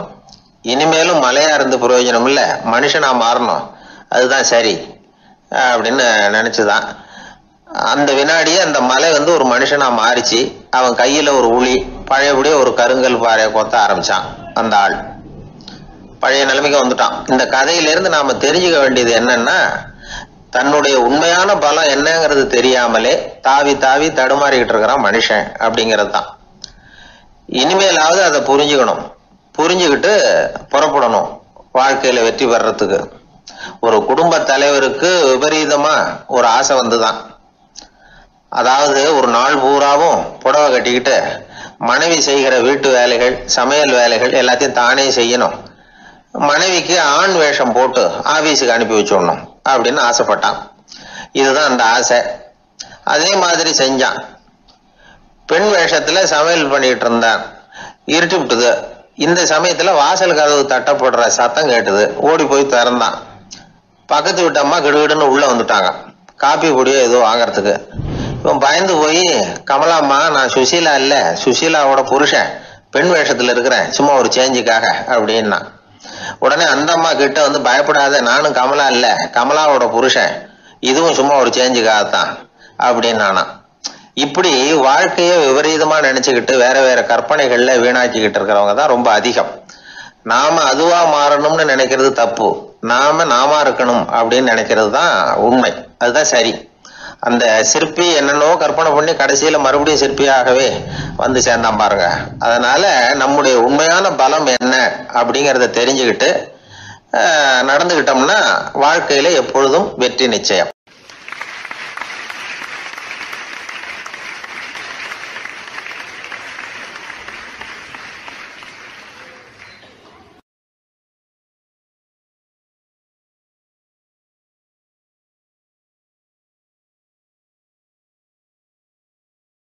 ஒரு நண்பர்கிட்ட பேசிக்கிட்டு இருந்தேன். அவருடைய உறவினர் ஒருத்தர் ஒரு நேர்முக தேர்வுக்கு போயிருந்தாராம், இன்டர்வியூக்கு. ரொம்பவும் பொறுப்பாகவும் கவனமாகவும் செயல்பட வேண்டிய பதவிக்கான நேர்காணல் அது. இவர் எழுத்து தேர்வுல ஏராளமான மதிப்பெண்கள் வாங்கிவிட்டார். அதனால அதை பத்தி கவலை இல்லை. இப்ப நேர்முக தேர்வுல தேர்வு பெறணும். ஏராளமான சான்றிதழ்கள் வச்சிருந்தார். நேர்காணல்ல கேட்கப்பட்ட எல்லா கேள்விகளுக்கும் சரியான பதில தான் சொன்னார். இருந்தாலும் பாருங்க, அந்த நேர்முக தேர்வுல அவர் தேர்ந்தெடுக்கப்படலை. என்ன காரணம் அப்படின்னு பின்னாடி விசாரிச்ச போதுதான் விவரம் தெரிஞ்சுதான். அது என்ன ஆயிருக்குதுன்னா, அந்த நேர்காணலின் போது இவர் நடந்துகிட்ட முறையில சில தவறுகள் நடந்து போச்சான். முக்கியமா 2 தவறுகள். ஒண்ணு, அவங்க ஒரு கேள்வியை கேட்டு முடிக்கிறதுக்குள்ளேயே இவர் பதில் சொல்ல ஆரம்பிச்சுட்டாராம். 2வது என்னன்னா, இவர் நாற்காலியில தாராளமா இயல்பா சாஞ்சி உட்காராம நாற்காலி முனையில உட்கார்ந்துருந்தாராம். இந்த 2 விதமான செயல்பாடுகளும் இவர் அவசரப்படுறவர், பதற்றப்படுறவர் அப்படிங்கிறதுக்கான அடையாளங்கள். அதாவது கேள்வியை கேட்டு முடிக்கிறதுக்குள்ளேயே முந்திக்கிட்டு பதில் சொல்றது. 2வது, நாற்காலியில இயல்பா தாராளமா உட்காராம நாற்காலி முனையில உட்கார்றது. பார்க்க போற வேலைக்கு அவசரம், பதற்றம் இது 2 இருக்கக்கூடாதான். அதனால மார்க் இருந்தும் சர்டிபிகேட் இருந்தும் அந்த வேலை வாய்ப்பு அவருக்கு கிடைக்கல.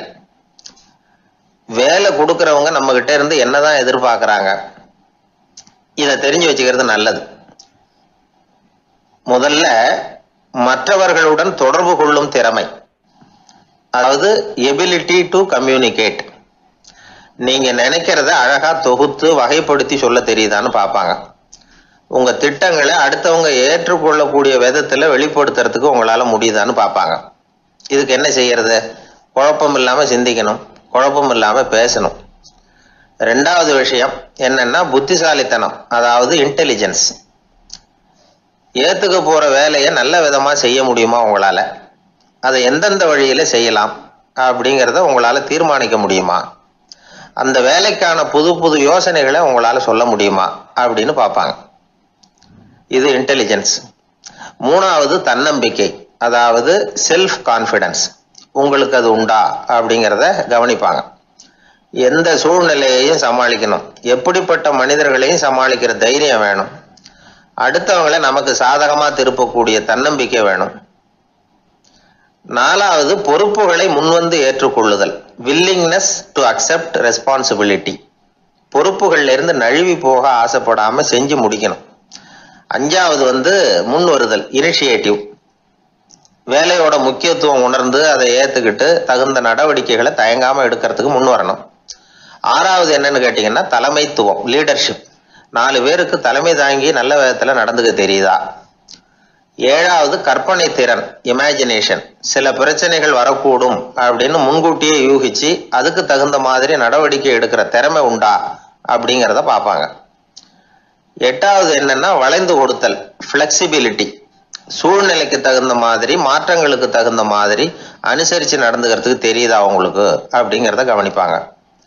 அடுத்தது திறமைகளை வெளிக்கொணரும் திறமை, இன்டர்பர்சனல் ஸ்கில்ஸ். அடுத்தவங்க கிட்ட இருக்கிற திறமையை கண்டுபிடிச்சி அதை நல்ல விதத்துல ஊக்கப்படுத்தி பயன்படுத்த தெரியுதா அப்படின்னு பார்ப்பாங்க. ஆறாவது சுய அறிவு, செல்ஃப் நாலேஜ்.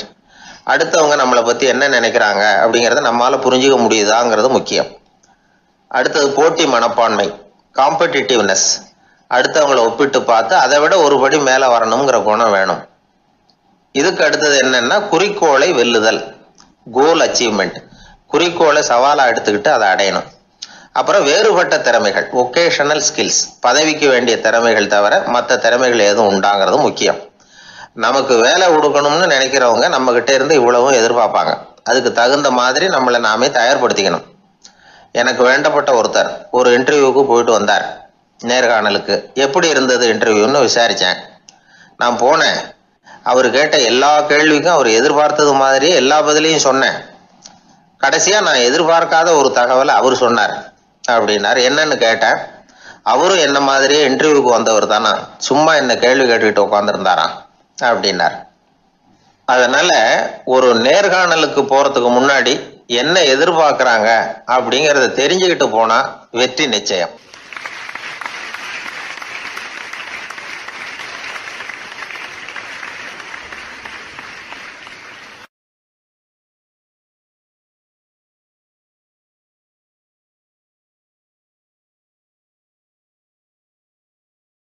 அன்பா இருக்கணும்னு அநேக பெரியவங்க சொல்லியிருக்கிறாங்க. நாமளும் அதை கேட்டுட்டு அன்பு காட்டுறதுக்கு தயாரா தான் இருக்கிறோம். அதை வாங்கறதுக்கு தான் ஆளை காணும். இருந்தாலும் அன்புல எத்தனையோ வகை உண்டு. அதை சரியா புரிஞ்சுக்கிட்டு அதுக்கப்புறம் அன்பு காட்ட ஆரம்பிக்கணும். வகையை புரிஞ்சுக்காம அன்பு காட்டினா வம்புல மாட்டிக்க வேண்டியதுதான். அன்புன்னா சாதாரணமா நினைச்சு விடாதீங்க. அதுல எவ்வளவு விதம் தெரியுமா? இரக்கம், கருணை, காருண்யம், பந்துத்துவம், பட்சம், பாசம், நேசம், விசுவாசம், அபிமானம், காதல், பக்தி, இப்படி பல விதமா அதை பத்தி சொல்லி வச்சிருக்கிறாங்க பெரியவங்க. இந்த வார்த்தைகள்லாம் நாம கேள்விப்பட்டது தான். இருந்தாலும் அதுகளுக்குள்ள என்ன வித்தியாசம்னு கேட்டா சரியா சொல்ல தெரியாது. அதனால இந்த வார்த்தைகளுக்கெல்லாம் பெரியவங்க என்ன விளக்கம் சொல்றாங்கன்னு இப்போ பார்க்கலாம்.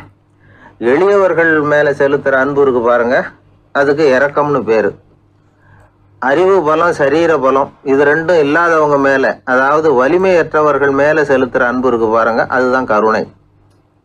எறும்புல இருந்து யானை வரைக்கும் சகல ஜீவராசிகள் மேலேயும் காட்டுற அன்புக்கு காருண்யம்னு பேரு, ஜீவகாருண்யம். சிவி சக்கரவர்த்தி காட்டின அன்பு இந்த ரகம். உறவினர்கள், சொந்தக்காரங்க, அவங்க வசதியா இருந்தாலும் வறுமையில் இருந்தாலும் வித்தியாசம் இல்லாம காட்டுற அன்பு இருக்கு பாருங்க, அதுக்கு பேரு பந்துத்துவம். ஒரு எஜமானன் வேலையாள்கிட்ட காட்டுற அன்பு இருக்கு பாருங்க, அதுக்கு பேரு தான் பட்சம். அவனும் தன்னை மாதிரி மனுஷன்தாங்கிற நினைப்பு வேணும். ஒரு தாய் தன்னுடைய குழந்தை மேல, ஒரு குழந்தை தன்னுடைய தாய் மேல செலுத்துற அன்புக்கு பாசம்னு பேரு.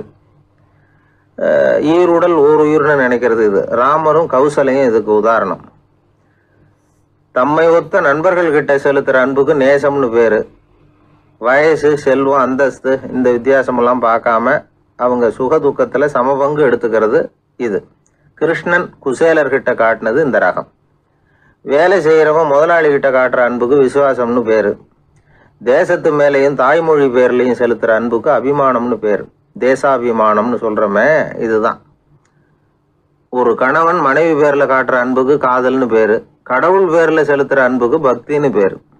இப்படி அன்புல பல ரகம் இருக்கிறப்போ அதுல உள்ள வித்தியாசம் தெரியாம இடம் மாத்தி அன்பு காட்டினா இடைஞ்சல் தான். சரி, இந்த அன்பை பத்தி விஞ்ஞானம் என்ன சொல்லுது தெரியுமா?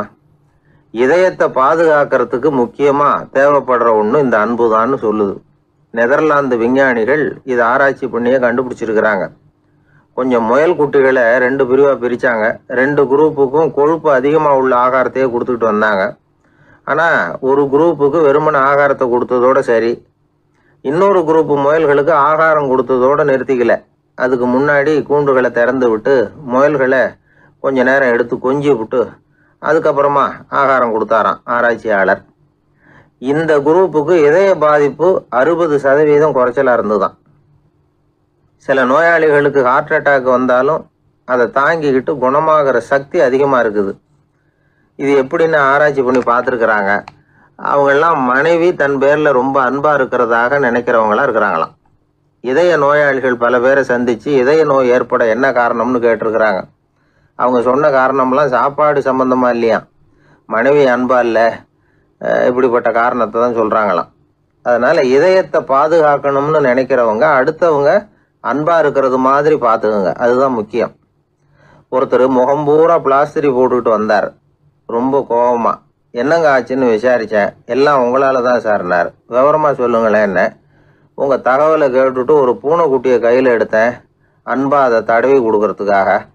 ஆனா அது முந்திக்கிட்டது, அது என் முகத்தை தடவி கொடுத்துட்டுது. முகம் பூரா நகை கீறல். அதுதான் இப்படி அப்படின்னார். அன்புல அறிவு சேராததுனால வந்த கோளாறு இது.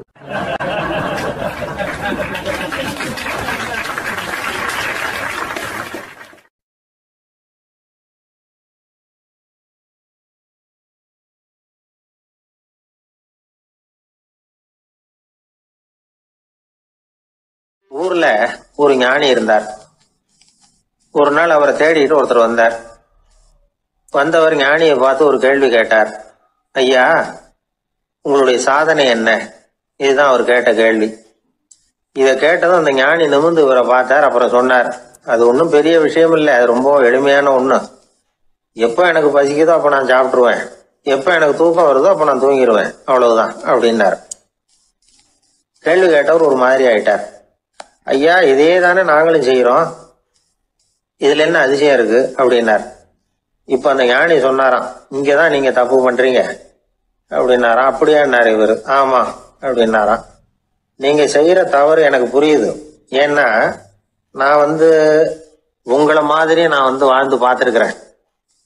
அதனால என்னுடைய அனுபவத்துல உங்களுக்கும் எனக்கும் உள்ள வித்தியாசத்தை உணர முடியுதுன்னாராம். என்ன சொல்றீங்க, எனக்கு ஒன்னும் புரியலையேன்னாரா இவரு. இத பாருங்க, சாப்பிடுறதுங்கிறது நாம 2 பேருக்கும் பொதுவான ஒரு காரியம்தான். ஆனா நீங்க சாப்பிடுறதுக்கும் நான் சாப்பிடுறதுக்கும் வித்தியாசம் இருக்கு அப்படின்னாராம். என்ன வித்தியாசம்னு கேட்டிருக்கார். நீங்க பசி இல்லாத பொழுது சாப்பிடுறீங்க, இப்போ சாப்பிடுற நேரம் வந்துட்டுது அப்படிங்கிறதுக்காக சாப்பிடுறீங்க. சாப்பாடு ருசியா இருக்கு அப்படிங்கிறதுக்காக சாப்பிடுறீங்க. எது தேவைங்கிறது தெரியாம சாப்பிடுறீங்க. அது மாதிரி தூக்கமும் உங்களுக்கு ஒரு பழக்கமா போட்டுது. இப்போ இது தேவையா இல்லையா அப்படிங்கிறத பத்தி நீங்க யோசிச்சு பாக்குறது இல்ல. சாப்பிடும் பொழுது 1000 வேலைகளை மனசுல நினைச்சுக்கிட்டு இருப்பீங்க. அதனால அது சாப்பிடுதலா இருக்காது. அதே மாதிரி நீங்க தூங்கும் பொழுதும் அது தூங்குதலா இருக்காது. ஏகப்பட்ட கனவுகள் வரும்.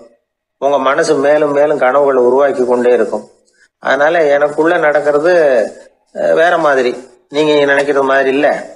எனக்குள்ள நடக்கிறது எப்படின்னா, நீங்க செய்யறது மாதிரி இல்ல. தூக்க உணர்வு வந்த உடனே தூங்குதல் மட்டுமே நடைபெறும். அதுதான் என்கிட்ட நடக்கிறது அப்படின்னாராம் அந்த ஞானி. இப்ப வித்தியாசம் புரியுதா? அந்த ஞானி சாப்பிட்றத அனுபவிக்கிறார், அது எக்ஸ்பீரியன்ஸ். நாம் அப்படி இல்லை, மனம் போன போக்கில் சாப்பிட்றோம். இது இன்டல்ஜிங். இது ரெண்டுலேயும் செயலில் வேறுபாடு இல்லை, விழிப்புணர்வுல தான் வேறுபாடு இருக்கு. அவர் சாப்பிடும் பொழுது ஒரு சாட்சி மனோபாவத்தோட சாப்பிட்றார். எவ்வளவு தேவையோ அவ்வளவுதான் சாப்பிட்றார். ஏன்னா அவருடைய விழிப்புணர்வு முழுமையா செயல்படுது. அதனால அவர் சாப்பிடும் பொழுது நம்மை விட மகிழ்ச்சியா இருக்கிறார். நாம அப்படி இல்லை, வயிற்றை நிரப்புறதுக்காக சாப்பிட்றோம். இன்னும் சொல்ல போனா சாப்பிடும் பொழுது நாம அங்கேயும் இருக்கிறது இல்லை, எங்கேயோ போயிடுறோம், உடம்பு மட்டும்தான் அங்க இருக்கும். ஆனா ஞானி அப்படி இல்லை, அவர் சாப்பிடும் பொழுது சாப்பிடுதல் மட்டுமே இருக்கும். எந்த ஒரு செயலையும் விழிப்புணர்வோட செய்யலாம், மனம் போன போக்கிலையும் செய்யலாம். விழிப்புடன் செய்யறப்போ செய்யும் செயல் நம்ம அனுபவமாகிறது, அவ்வளவுதான். இதெல்லாம் பெரிய தத்துவம் மாதிரி தெரியும். இருந்தாலும் நாம புரிஞ்சுக்க வேண்டியது என்னன்னா, எந்த காரியத்தை செஞ்சாலும் அதுல முழு ஈடுபாடு வேணுங்கிறது முக்கியம். அந்த அளவுக்கு முதல்ல நம்மளை மாத்திக்கிட்டா போதும். ஆனா நம்ம ஆளுங்க அந்த அளவுக்கு இருக்கிறது இல்ல, எல்லாமே அரைகுறை தான். கேட்டா ஞாபகம் மருதி. ஒருத்தன் என்ன பண்ணானா, விமான டிக்கெட் வாங்கிக்கிட்டு ரயில்வே ஸ்டேஷனுக்கு வந்துட்டான். அப்புறம்தான் புரிஞ்சுது தவறுதெல்லாம் இங்க வந்துட்டோங்கிறது. உடனே அவசரமா விமான நிலையத்தை நோக்கி ஓடி இருக்கிறான். அங்க போய் கவுண்டர்ல கேட்டிருக்கான், மேடம் நான் தவறுதெல்லாம் ரயில்வே ஸ்டேஷனுக்கு போயிட்டேன், இப்ப விமானத்தையும் தவற விட்டுட்டேன், அடுத்த பிளைட்ல எனக்கு இதை மாத்தி தர முடியுமான்னு கேட்டிருக்கான்.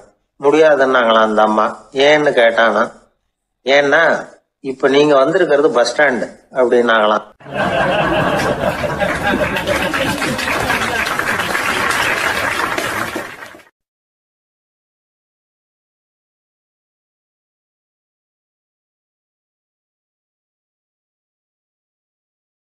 ஒரு கோவில்ல ஆன்மீக சொற்பொழிவு நடந்துகிட்டு இருக்குது. ஒரு பெரியவர் பேசிக்கிட்டு இருக்கார். கடவுளை பத்தியும் சொர்க்கத்தை பத்தியும் மனுஷனை பத்தியும் அவர் விவரமா பேசுறார். எல்லாரும் உட்காந்து கேட்கறாங்க. அந்த கூட்டத்துல ஒரு தத்துவ ஞானியும் உட்கார்ந்துருக்கிறார். அவரு அவருடைய நண்பர். பேசி முடிச்சதும் அந்த பெரியவர் மேடையை விட்டு இறங்கினார். நேரா அந்த தத்துவ ஞானி கிட்ட வந்தார். எப்படி இருந்தது என்னுடைய பேச்சு அப்படின்னு கேட்டார். நீங்க பேசினது ஒண்ணுக்கு ஒண்ணு முரண்பாடா தெரிஞ்சது அப்படின்னாராம் இவரு. நான் என்ன அப்படி தப்பா பேசிவிட்டேன் அப்படின்னாராம் அவரு. கடவுளை நம்புகிறவன் சொர்க்கத்துக்கு போவான்னு சொன்னீங்க, அப்புறம் நல்ல விதமா வாழறவன் சொர்க்கத்துக்கு போவான்னு சொன்னீங்க அப்படின்னாராம். இதுல என்ன முரண்பாடுன்னு கேட்டிருக்காரு அவர். இதுலதான் முரண்பாடு தெரியுது எனக்கு. அதாவது இங்க ஒருத்தன் எல்லா தப்பும் பண்ணிட்டு இருக்கிறான், அவன் கடவுளை நம்பினான்னா அவன் சொர்க்கத்துக்கு போவானா? இது என்னுடைய முதல் கேள்வி. இல்லைன்னா ஒருத்தன் எந்த தப்பும் பண்ணல, ரொம்ப ஒழுங்கா வாழ்ந்துகிட்டு இருக்கிறான், ஆனா அவன் கடவுளை நம்பல, அவன் என்ன நரகத்துக்கு தான் போவானா? கடவுள் நம்பிக்கை உள்ள ஒரு திருடன் என்ன ஆவான், எங்க போவான்? கடவுள் நம்பிக்கையே இல்லாத ஒரு நல்லவன் என்ன ஆவான், எங்க போவான்? ஒருத்தன் இங்க கடவுள் நம்பிக்கையோட வாழறது முக்கியமா அல்லது நல்லவனா வாழறது முக்கியமா? இதுதான் இவர் கேட்ட கேள்வி. இதை கேட்டதும் அந்த பெரியவர் குழம்பி போட்டார். அவர் சொன்னது நியாயம் தானே. கடவுளை நம்புறவன் தான் சொர்க்கத்துக்கு போவான்னா பேசாம கடவுளை நம்பிக்கிட்டு இந்த உலகத்துல எல்லா தப்பும் பண்ணிக்கிட்டு இருக்கலாமே. பேச்சாளர் குழப்பத்தோட வீட்டுக்கு போனார். படுத்து தூங்கினாரு. ஒரு கனவு வந்தது. கனவுல அவர் ஒரு ரயில்ல வேகமா போயிட்டு இருக்கிறார். எதிரில் உட்காந்துருக்கிறவரை பார்த்து நாம இப்ப எங்க போறோம்னு கேட்டார். சொர்க்கத்துக்கு போயிட்டு இருக்கிறோம் அப்படின்னாங்களாம். ரயில் போய் நின்னுது. இவர் இறங்கினார். இங்க கௌதம புத்தர் இருப்பார், சாக்ரட்டிஸ் இருப்பார், அவங்கள பார்க்கறதுக்கு ஒரு நல்ல வாய்ப்பு அப்படின்னு நினைச்சுக்கிட்டே அங்கேயும் இங்கேயும் பார்த்தார். அங்க யாருமே இல்லை. ஒரே பாலைவனம் மாதிரி இருக்குது. பச்சை இல்லை, பசுமை இல்லை, பூக்கள் இல்லை, மரம்லாம் மொட்டையா நிற்குது. எலும்பும் தோலுமா சில முனிவர்கள் அங்கேயும் இங்கேயுமா உட்காந்துருக்குறாங்க. இவர் அவங்க கிட்ட போய் இந்த புத்தர், சாக்ரட்டிஸ் இவங்கெல்லாம் எங்க இருக்கிறாங்கன்னு கேட்டாராம். அப்படி யாரும் இங்க இல்லையே, அவங்கெல்லாம் யாரு அப்படின்னு திருப்பி கேட்டிருக்கிறாங்க. இவருக்கு அதிர்ச்சியா போச்சு. அப்படின்னா அவங்க எங்க போயிருப்பாங்க? உடனே ரயில் நிலையத்துக்கு ஓடி வந்தார். அப்பதான் நரகத்துக்கு ஒரு ரயில் புறப்பட்டுக்கிட்டு இருந்தது அங்க இருந்து. அதுல ஏறி உட்கார்ந்தார். ரயில் வேகமா போச்சு. நரகம் நெருங்க நெருங்க காற்று குளிர்ச்சியா வீச ஆரம்பிச்சுதான். வெளியில பசுமையா இருந்துதான். அழகான மலர்கள், அழகான நீர்நிலைகள், நந்தவனங்கள், ரொம்ப அருமையா இருக்குது. ரொம்ப அங்க இருந்தவங்க எல்லாம் ரொம்ப மகிழ்ச்சியா உல்லாசமா வேற இருந்திருக்கிறாங்க. எங்க பார்த்தாலும் ஆடல் பாடல் உற்சாகம். இவர் ரயிலை விட்டு இறங்கினார். அவருக்கு சந்தேகம், இதுவா நரகம் அப்படின்னு விசாரிச்சிருக்கார். ஆமா இதுதான் நரகம்னாங்களாம். எனக்கு ஒரு சந்தேகம் இருக்காரு. என்னன்னு கேட்டிருக்காங்க. கௌதம புத்தரும் சாக்ரட்டிஸும் லாவோஸும் இவங்க மாதிரி இன்னும் பல பேரும் கடவுள் நம்பிக்கை இல்லாதவங்க அவங்கெல்லாம் இங்கே இருக்கிறாங்களா அப்படிங்கிறது தான் என்னுடைய சந்தேகம் அப்படின்னாராம். இப்போ அவங்க சொல்லியிருக்கிறாங்க, இப்போ நீங்கள் பார்க்குறீங்களே பசுமையும் பச்சை பயிர்களும் ஆடல் பாடல்களும் அழகிய மலர்களும், இது எல்லாமே கௌதம புத்தரும் சாக்ரட்டிஸும் அது மாதிரி மகான்களும் இங்கே வர ஆரம்பித்த பிறகு தான் உண்டாக ஆரம்பிச்சது. இந்த பிரதேசத்தை அவங்க அப்படியே மாற்றிவிட்டாங்க. இப்போலாம் இங்கே இருக்கிறவங்க யாரும் சொர்க்கத்துக்கு போகிறதுக்கே ஆசைப்படுறதில்ல அப்படின்னாங்களாம். இந்த அதிர்ச்சியிலேயே அந்த பெரியவர் கனவு கலைஞ்சி முழிச்சுக்கிட்டார். இதில் இருக்கிற கருத்து என்னன்னா, நல்லவர்கள் எங்கே இருக்கிறாங்களோ அந்த இடத்துக்கு பேர் தான் சொர்க்கம். சொர்க்கம் நரகம்ங்கிறதெல்லாம் ஆன்மீக பண்புகள், அவ்வளவுதான். ஒரு ஊரில் 2 இணைபிரியாத நண்பர்கள். ஒருத்தன் கேட்டான், இப்போ கடவுள் நம்ம முன்னாடி உங்கள் 2 பேரில் யாராவது ஒருத்தர் மட்டும் என்னோட சொர்க்கத்துக்கு வரலாம் அப்படின்னு கூப்பிட்டா நீ என்ன சொல்லுவேன்னு கேட்டானா. இவன் ரொம்ப பெருந்தன்மையாக உன்னையே அழைச்சிட்டு போக சொல்லிடுவேன் அப்படின்ட்டுருக்கான். அப்படின்னா உனக்கு சொர்க்கம் வேணாமான்னு கேட்டிருக்கான் அவன். நீ என்னை விட்டுட்டு போனாவே அப்புறம் இந்த பூலோகமே எனக்கு சொர்க்கம் தாண்டா அப்படின்னு நானா இவன்.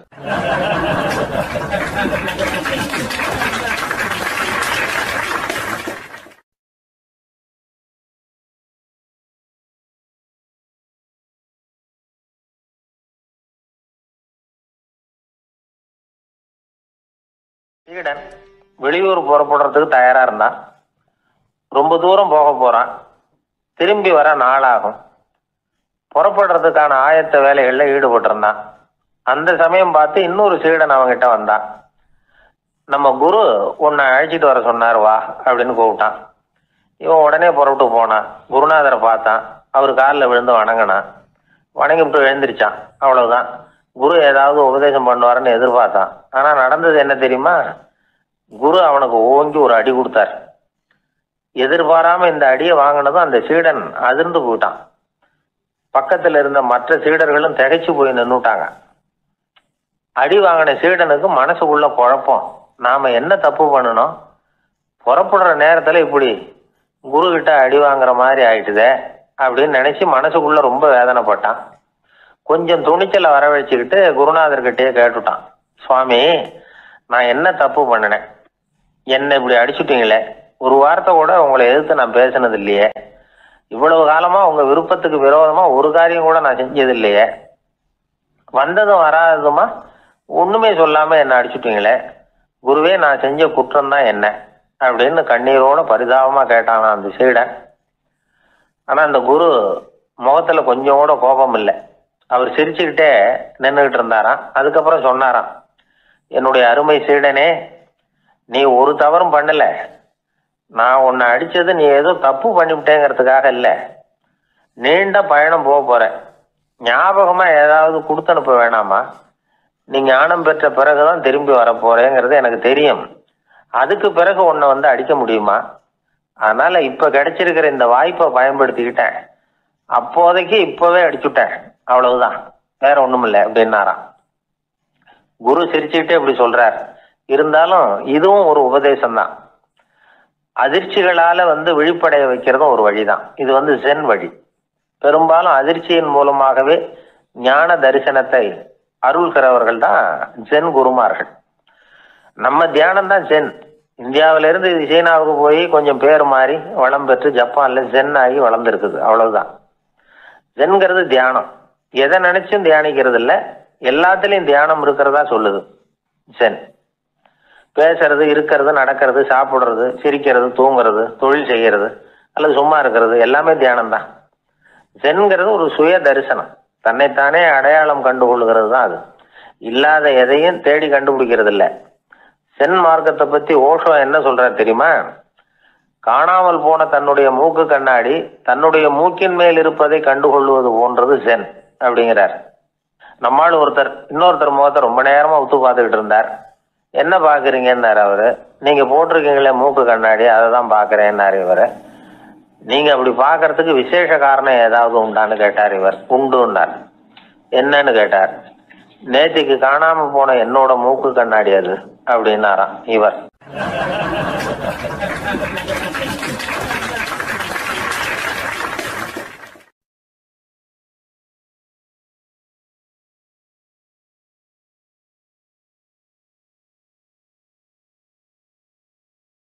வாயில கொழுப்பு இருந்தாலும் பரவாயில்ல சார், எப்படியாவது ஒரு வழியாக சமாளிச்சுக்கலாம். ஆனால் வயத்தில் மட்டும் கொழுப்பு இருக்கக்கூடாது சார். அப்படி இருந்தால் அதை அலட்சியமாகவும் விட்டுறக்கூடாது சார் அப்படின்னு ஒருத்தர் சொல்லிட்டு வந்தார். அதுக்கப்புறம் தான் அவர்கிட்ட பேசி பல விவரங்களை தெரிஞ்சுக்க முடிஞ்சுது. சில பேர் சொல்லுவாங்க, எனக்கு தொந்தி கிடையாது சார், வேணும்னா என் வயத்தை அழுத்தி பாருங்க, கல் மாதிரி இருக்கும்பாங்க. வயிறு கல் மாதிரி இருந்தால் உள்ள கொழுப்பு இல்லைன்னு நினச்சிடக்கூடாது. வயிற்று தசைக்கு அடியில் உள்ள கொழுப்பு சில வாத்தியங்களில் இருக்குமே நரம்பு, அது மாதிரி டைட்டாக இழுத்துக்கிட்டு இருக்குன்னு அர்த்தம். அதனால தொட்டு பார்த்தா கல் மாதிரி தான் இருக்கும், இருந்தாலும் தொந்தி தொந்தி தான். வயத்தில் கொழுப்பு அதிகமாக இருக்கிறது சங்கடம் தான். அதனால கொலஸ்ட்ரால் அளவு அதிகமாகும். இதய நோய்கள், நீரிழிவு, ஹைப்பர் டென்ஷன், ஸ்ட்ரோக்கு இது மாதிரி ரிஸ்க்லாம் அதிகமாகும். ஒருத்தர் ஒல்லியாக இருக்கலாம், உடம்பு எடை அதிகப்படியாக இல்லாமல் இருக்கலாம். அப்படி இருந்தால் கூட அவர் உடம்புல மற்ற பகுதியை விட வயத்தில் கொழுப்பு அதிகமாக இருக்கும். நாம தான் ஒல்லியாக இருக்கிறோமே, நமக்கு ஒன்றும் இல்லை அப்படின்னு நினச்சிடக்கூடாது. சரி, நம்ம வயிறு இருக்க வேண்டிய அளவை விட அதிகமாக இருக்குதா இல்லையா, அதை எப்படி கண்டுபிடிக்கிறது? அதுக்கு சில வழி இருக்குது. முதல்ல நீங்கள் நேராக ஸ்ட்ரைட்டாக நிமிர்ந்து நில்லுங்க. உங்கள் பார்வையை மட்டும் கீழே தாழ்த்தி கால் விரலை கவனிங்க. விரல் உங்களுக்கு தெரியுதா அப்படின்னா உங்கள் வயறு நார்மலாக இருக்குன்னு அர்த்தம். கால் விரல் உங்கள் கண்ணுக்கு தெரியலையா அப்படின்னா உங்களுக்கு வயிறு பெருசு தான். இன்னொரு வழி இருக்குது. அது என்ன தெரியுமா? ஒரு தரையில் நீட்டாக படுத்துடணும். 1 மீட்டர் நீளம் உள்ள அளவுகோல் ஒன்று எடுத்துக்கோங்க. கழுத்து எலும்பில் ஒரு பக்கத்தையும் இடுப்பில் ஒரு பக்கத்தையும் வைங்க. பக்கவாட்டில் வைங்க, அதாவது படுக்கவாட்டில். அது நடுப்பகுதி வயத்தில் முட்டி தராசு மாதிரி ஆடுதா அப்படின்னா உங்கள் வயிறு உங்களுக்கு ப்ராப்ளம் தான். அதனால் அதை கண்டுபிடிக்கிறதுக்கு அப்படி ஒரு அளவுகோல் வச்சிருக்கிறாங்க. மருத்துவ அறிவியல் ரீதியாக உங்களுக்கு தொந்தி இருக்குதா இல்லையான்னு கண்டுபிடிக்கிறதுக்கு ஒரு வழி இருக்குது. உங்கள் இடுப்பில் வெயிஸ்ட் அப்படின்னு சொல்கிறோம்ல, இடுப்பில் ஒரு அளவு எடுக்கணும், சுற்றளவு. இடுப்புக்கு கீழே ஹிப்புன்னு சொல்கிறோம்ல, அங்கே ஒரு அளவு எடுக்கணும், அதிகபட்ச சுற்றளவு எடுக்கணும். அந்த அளவை இந்த அளவால் வகுக்கணும். அதாவது உங்கள் வெயிஸ்ட் மெஷர்மெண்ட் இருக்குல்ல, அதை ஹிப்பு மெஷர்மெண்ட்டால் வகுக்கணும். இந்த விகிதம், அதாவது வெயிஸ்ட் ஹிப் ரேஷியோ, ஆண்களுக்கு 0.95க்கு மேலே போகக்கூடாது, பெண்களுக்கு 0.85க்கு மேலே போகக்கூடாது. அப்படி போயிட்டுதுன்னா வயிறு பெருத்திருக்குதுன்னு அர்த்தம். இது டாக்டர்கள் கண்டுபிடிக்கிற ஒரு விதம். சரி, இந்த தொந்தியை குறைக்கிறதுக்கு என்ன பண்ணலாம்? பட்னி கிடக்கலாமா அப்படின்னா அது தேவையில்லை. ஆனால் கலோரி அளவை குறைக்கணும். அது எப்படி? கொழுப்பு ஆகாரத்தை குறைக்கணும். இப்போ கார்போஹைட்ரேட்டு, புரோட்டீன்லாம் இருக்குது இல்லை, அதெல்லாம் ஒரு கிராமுக்கு சுமாராக 4 கலோரி கொடுக்கும். ஆனால் கொழுப்பு ஒரு கிராமுக்கு 9 கலோரி கொடுக்கும். அதனால் ஒரே அளவுள்ள ஆகாரங்களில் கூட கலோரி வித்தியாசம் இருக்குது. கலோரி அளவு குறைச்சலாக கொடுக்கக்கூடிய ஆகாரம் சாப்பிடணும். இப்போ தொந்தியை குறைக்கிறதுக்கு கடுமையான உடற்பயிற்சி தேவையா அப்படின்னு கேட்டால் அதுவும் தேவையில்லையா. ஆகாரத்தில் கொழுப்பை குறைச்சாவே போதும், மற்ற ஆகாரம் செரிக்கிறதுக்கு லேசான உடற்பயிற்சியே போதும். வயத்தை குறைக்கிறேன்னு சொல்லி சில பேர் உட்காந்து எழுந்திருப்பாங்க, அதுவும் தேவையில்லையா. அப்படிலாம் பண்ணி உங்களை கஷ்டப்படுத்திக்க வேண்டியதில்லை. வயத்தை குறைக்கிறதுக்கு அதெல்லாம் உதவுறது இல்லை அப்படின்னு அது சம்பந்தமான நிபுணர்கள் சொல்கிறாங்க. இப்போ இது சம்பந்தமாக 1984 ஒரு சோதனையே பண்ணி பார்த்துருக்குறாங்க. ஒரு நாளைக்கு 185 தடவை உட்காந்து எழுந்திருக்கிறது. இது மாதிரி 27 நாள் பயிற்சி பண்ணிவிட்டு பார்த்தாங்களாம். வயிற்று கொழுப்புல எந்த மாறுதலும் இல்லையா. அதனால உட்காந்து எழுந்திருக்கிற வேலையெல்லாம் தேவையில்லை.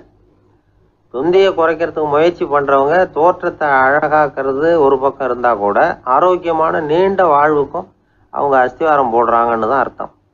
ஒருத்தர் வந்தார், சார் எனக்கு தொந்தி இருக்கா இல்லையான்னு கண்டுபிடிக்கிறது கஷ்டமா இருக்குதுன்னார்.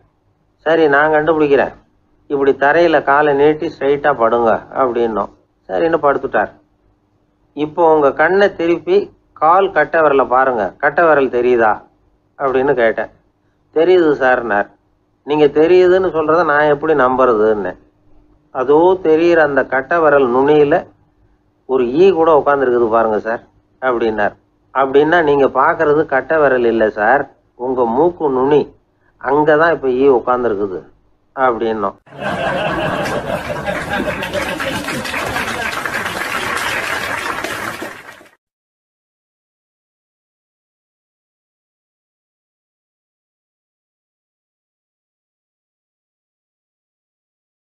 ஒருத்தன் தன்னுடைய நண்பனை வழியில் பார்த்தான்.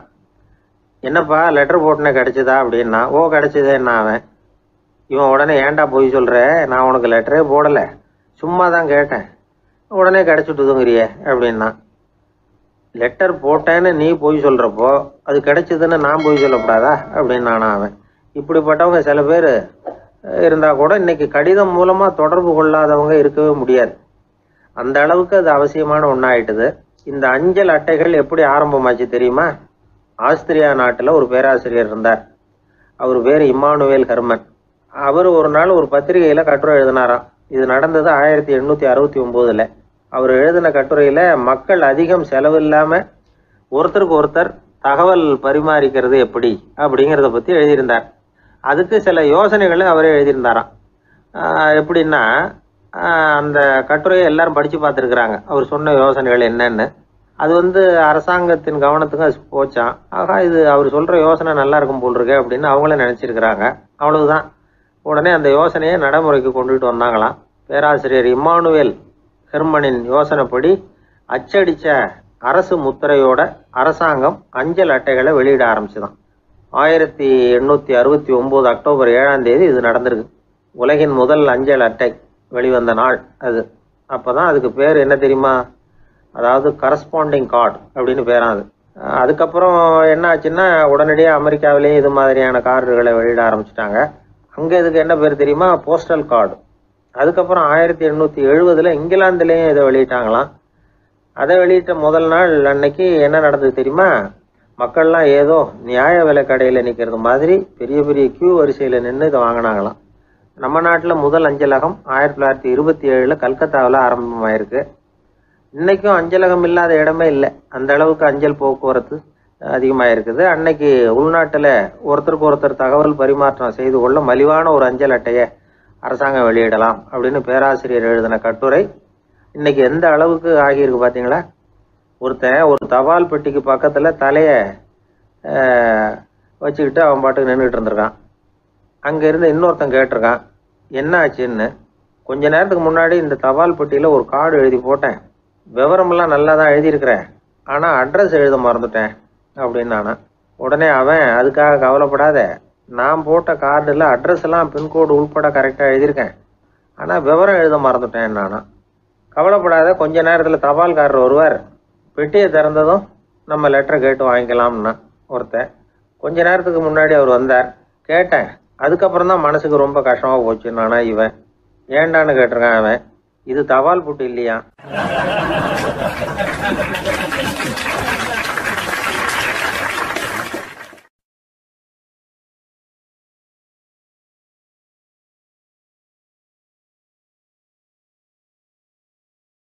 மனிதர்களில் சில பேர் ரொம்ப வித்தியாசமாக நடந்துக்குவாங்க. மற்றவங்களுக்கு அது ரொம்ப ஆச்சரியமாக கூட இருக்கும். அந்த ஆள் ஒரு மாதிரி பார்த்து நடந்துக்கோ அப்படின்னு கூட சொல்கிறது உண்டு. இவங்களை பார்த்து நாம் பித்து குளியும்போம். உளவியல் இவங்களை எக்ஸென்ட்ரிக்ஸ் அப்படின்னு சொல்லுது. இவங்களை மனநோயாளிகள்னு தவறாக புரிஞ்சிக்க கூடாது. அவங்க வேற, இவங்க வேற. எக்ஸென்ட்ரிக்ஸ் பற்றின சில விவரங்கள் ஒரு புத்தகத்தில் இருக்குது. அதாவது ஸ்காட்லாந்தில் ஒரு உளவியல் மருத்துவர் அதை எழுதியிருக்கிறார். அவர் பேர் டாக்டர் டேவிட் வீக்ஸ். அவருக்கு ஒரு உதவியாளர் இருந்தாராம். அவர் பேர் கேட் வுட். இவங்க 2 பேரும் சேர்ந்து இங்கிலாந்து பூரா சுற்றி பார்த்துருக்காங்க. 3 வருஷம் சுற்றினாங்களாம். நான் சொன்னது மாதிரி ஒரு மாதிரியாக இருக்கிற ஆசாமிகள் பல பேரை சந்தித்து பேசி அவங்கள பற்றி ஆய்வுலாம் நடத்தியிருக்கிறாங்க. அப்படி நடத்தி அதை ஒரு புத்தகமாக எழுதியிருக்கிறாங்க. நிறைய பேசி பார்த்துட்டு அவங்க சொல்லியிருக்கிறத கேட்டால் ரொம்ப ஆச்சரியமாக இருக்குது. நாம் இவங்களை பார்த்து பித்துக்குழிங்கிறோம், எக்ஸென்ட்ரிக்ஸ் அப்படின்னு சொல்கிறோம், கிண்டல் கூட பண்ணுறோம். ஆனால் அவங்களோட அறிவு ரொம்ப தெளிவானதான். இந்த ஆராய்ச்சியாளர்கள் சொல்கிறாங்க, அவங்க உடல் நலமும் ரொம்ப நல்லா இருக்குதான், உடம்புலையும் எந்த கோளாறும் இல்லையா. அவங்களுக்கு மகிழ்ச்சியும் அதிகமாக, ஆயுளும் அதிகமாக. அவங்களில் பல பேர் என்ன சொல்கிறாங்கன்னா, நீங்கள் நினைக்கிறது மாதிரி இல்லை நாங்கள், ஆனால் நாங்கள் மற்றவங்கள்லேருந்து வேறுபட்ட தன்மை உள்ளவங்க அப்படிங்கிறத ஒத்துக்கிறாங்களாம். இந்த உலகம் பிறந்ததுலேருந்தே இப்படிப்பட்ட வித்தியாசமான ஆசாமிகளும் பிறந்திருக்கிறாங்க. சரி, அப்படிப்பட்டவங்க எப்படி இருப்பாங்க? இப்போ ஒரு மகாராஜா தன்னோட நாய்க்கு லட்சக்கணக்கில் பணம் செலவு பண்ணி கல்யாணம் பண்ணி வச்சிருக்கிறார். ஒரு கோடீஸ்வரர் தான் வளர்த்துக்கிட்டு இருந்த பூனைகளுக்கு தன்னோட சொத்து பூராவை எழுதி வச்சிருக்கிறார். இது மாதிரி ஒருத்தர் 2 பேர் இல்லை, நிறைய பேர் உண்டு. சில பேர் எப்படி தெரியுமா, அவங்களுக்கு வசதியில் எந்த குறையும் இருக்காது. வீடு, காரு, பணம் எல்லாம் தாராளமாக இருக்கும். அப்படி இருந்தாலும் அவங்கக்கிட்ட ஒரு பழக்கம் இருக்கும். யாராவது ஒரு நண்பர் வீட்டு விசேஷத்துக்கு போயிருப்பார், இல்லைன்னா ஒரு கடைக்கு போயிருப்பார். அவங்க ரொம்பவும் மரியாதையாக வரவேற்று எல்லாம் பண்ணிகிட்டு இருப்பாங்க. ஆனால் இவர் அவங்களுக்கு தெரியாமல் ஏதாவது ஒரு பொருளை திருடி பாக்கெட்டில் போட்டுவிட்டு வந்துடுவார். அப்படி வந்தால் தான் இவருக்கு திருப்தி. பல பேர் அவங்க வளர்த்த பிராணிகளுக்கு பளிங்கு கல்லால் சமாதி கட்டி வச்சிருக்கிறாங்க. இப்படிலாம் பண்ணுறாங்க. பல பேர் அவங்களுக்கு பிடித்தமான ஒருத்தர் எப்படியோ அதே மாதிரி தலைமுடி, தாடி வச்சுக்கிறது, உடை உடுத்திக்கிறது, மலை குகையில் போய் குடியிருக்கிறது, இப்படி எவ்வளவோ வினோதமான நடவடிக்கைகள். இவங்களையெல்லாம் ஆய்வு பண்ணின டாக்டர் வீக்ஸ் என்ன சொல்கிறாரு தெரியுமா, பொதுவாக இவங்க உயர்ந்த புத்திசாலிகளாக இருக்கிறாங்க. ஒருமைப்பட்ட மனம், கருமையுமே கண்ணான பண்பு, தனிமையை நாடுற மனப்பான்மை எல்லாம் இவங்களுக்கு உண்டு. அவங்களில் பல பேர் அவங்க பெற்றோருக்கு முதல் குழந்தை அல்லது ஒரே குழந்தை, இப்படி தான் இருக்கிறாங்க. இது மாதிரியானவங்க பெண்கள் 1 பங்குன்னா ஆண்கள் 2 பங்கு. இவங்கெல்லாம் ஆக்கப்பூர்வமான செயல் செய்கிறாங்க. அப்படிப்பட்டவங்களாக தான் இருக்கிறாங்க. அடுத்தவங்க கிட்ட அன்பு காட்டுறவங்களா இருக்கிறாங்க, உற்சாகம் ஊட்டுறவங்களா இருக்கிறாங்க. அவங்களுடைய ஆக்கப்பூர்வமான பணிகளுக்கு ஊக்கம் கொடுத்தா அவங்க மன சந்தோஷமும் உடல் நலமும் பெருகும், ஆயுளும் கூடும். இதெல்லாம் அந்த டாக்டருடைய கண்டுபிடிப்பு. பித்துக்குழித்தனத்துக்கும் மனநோய்க்கும் வித்தியாசம் உண்டுங்கிறத சொல்கிறது தான் இந்த தகவல். அதனால் ரெண்டும் ஒன்றுன்னு நினச்சிடக்கூடாது. ஒரு நண்பன் ஒருத்தனை பற்றி சொல்கிறோம். அவன் எந்த வகைன்னு நீங்களே முடிவு பண்ணுங்களேன். அவன் ஒரு கல்யாண வீட்டுக்கு போய் சாப்பிட்டுட்டு வெளியில் வந்தோம். அவன் கூட வெளியில் வந்த உடனே ரொம்ப நேரமாக தன்னோட செருப்பை தேடிக்கிட்டு இருந்தான். என்னப்பா இன்னுமா உன் செருப்பு கிடைக்கல அப்படின்னு கேட்டோம். இல்லை என்னது முன்னாடியே கிடைச்சுட்டுது, அதை விட நல்லதாக ஏதாவது கிடைக்குமான்னு பார்க்குறேன் அப்படின்னா அவன்.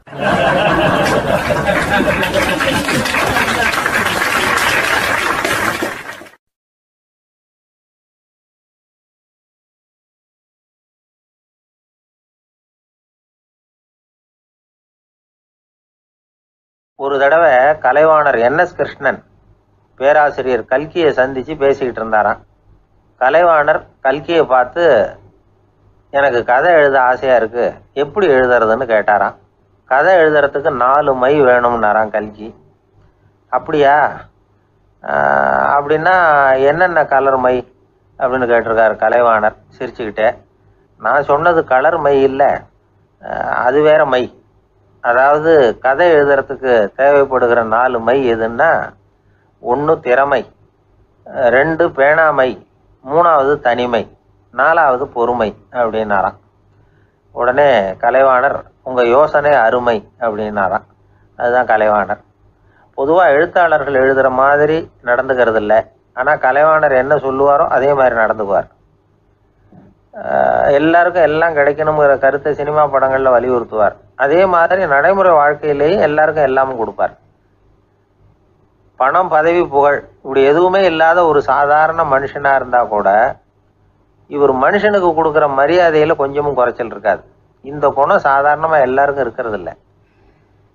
அவர் சினிமா தியேட்டருக்கு போய் சினிமா பார்க்குறது வழக்கம். அவர் வந்திருக்கிறாருங்கிறது தெரிஞ்சால் போதும், வெளியில் பிச்சைக்காரங்க கூடிடுவாங்க. இது அவருக்கு தெரியும். வெளியில் நம்மளை நம்பி ஒரு கூட்டம் காத்துக்கிட்டு இருக்குமேன்னு நினைப்பார். உடனே ஒரு 100 ரூபா நோட்டை கொடுத்து சில்லறையாக மாற்றிட்டு வர சொல்லுவார். படம் முடிஞ்சு வெளியில் வர்றப்போ சில்லறையோடு வருவார். எல்லாருக்கிட்டையும் கொடுத்துருவார். ஏன்னா எல்லோரும் தேடிட்டு வருவாங்க அவரை. என்ன எல்லாரும் சௌக்கியமாக இருக்கிறீங்களா அப்படின்னு பிரியமாக விசாரிப்பார். ஏதோ ரொம்ப நெருங்கின சொந்தக்காரங்களை விசாரிக்கிறது மாதிரி விசாரிப்பார். தன்கிட்ட இருக்கிற சில்லறையை எல்லாருக்கும் சமமாக பிரித்து கொடுத்துட்டு தான் அங்கேருந்து புறப்படுவார்.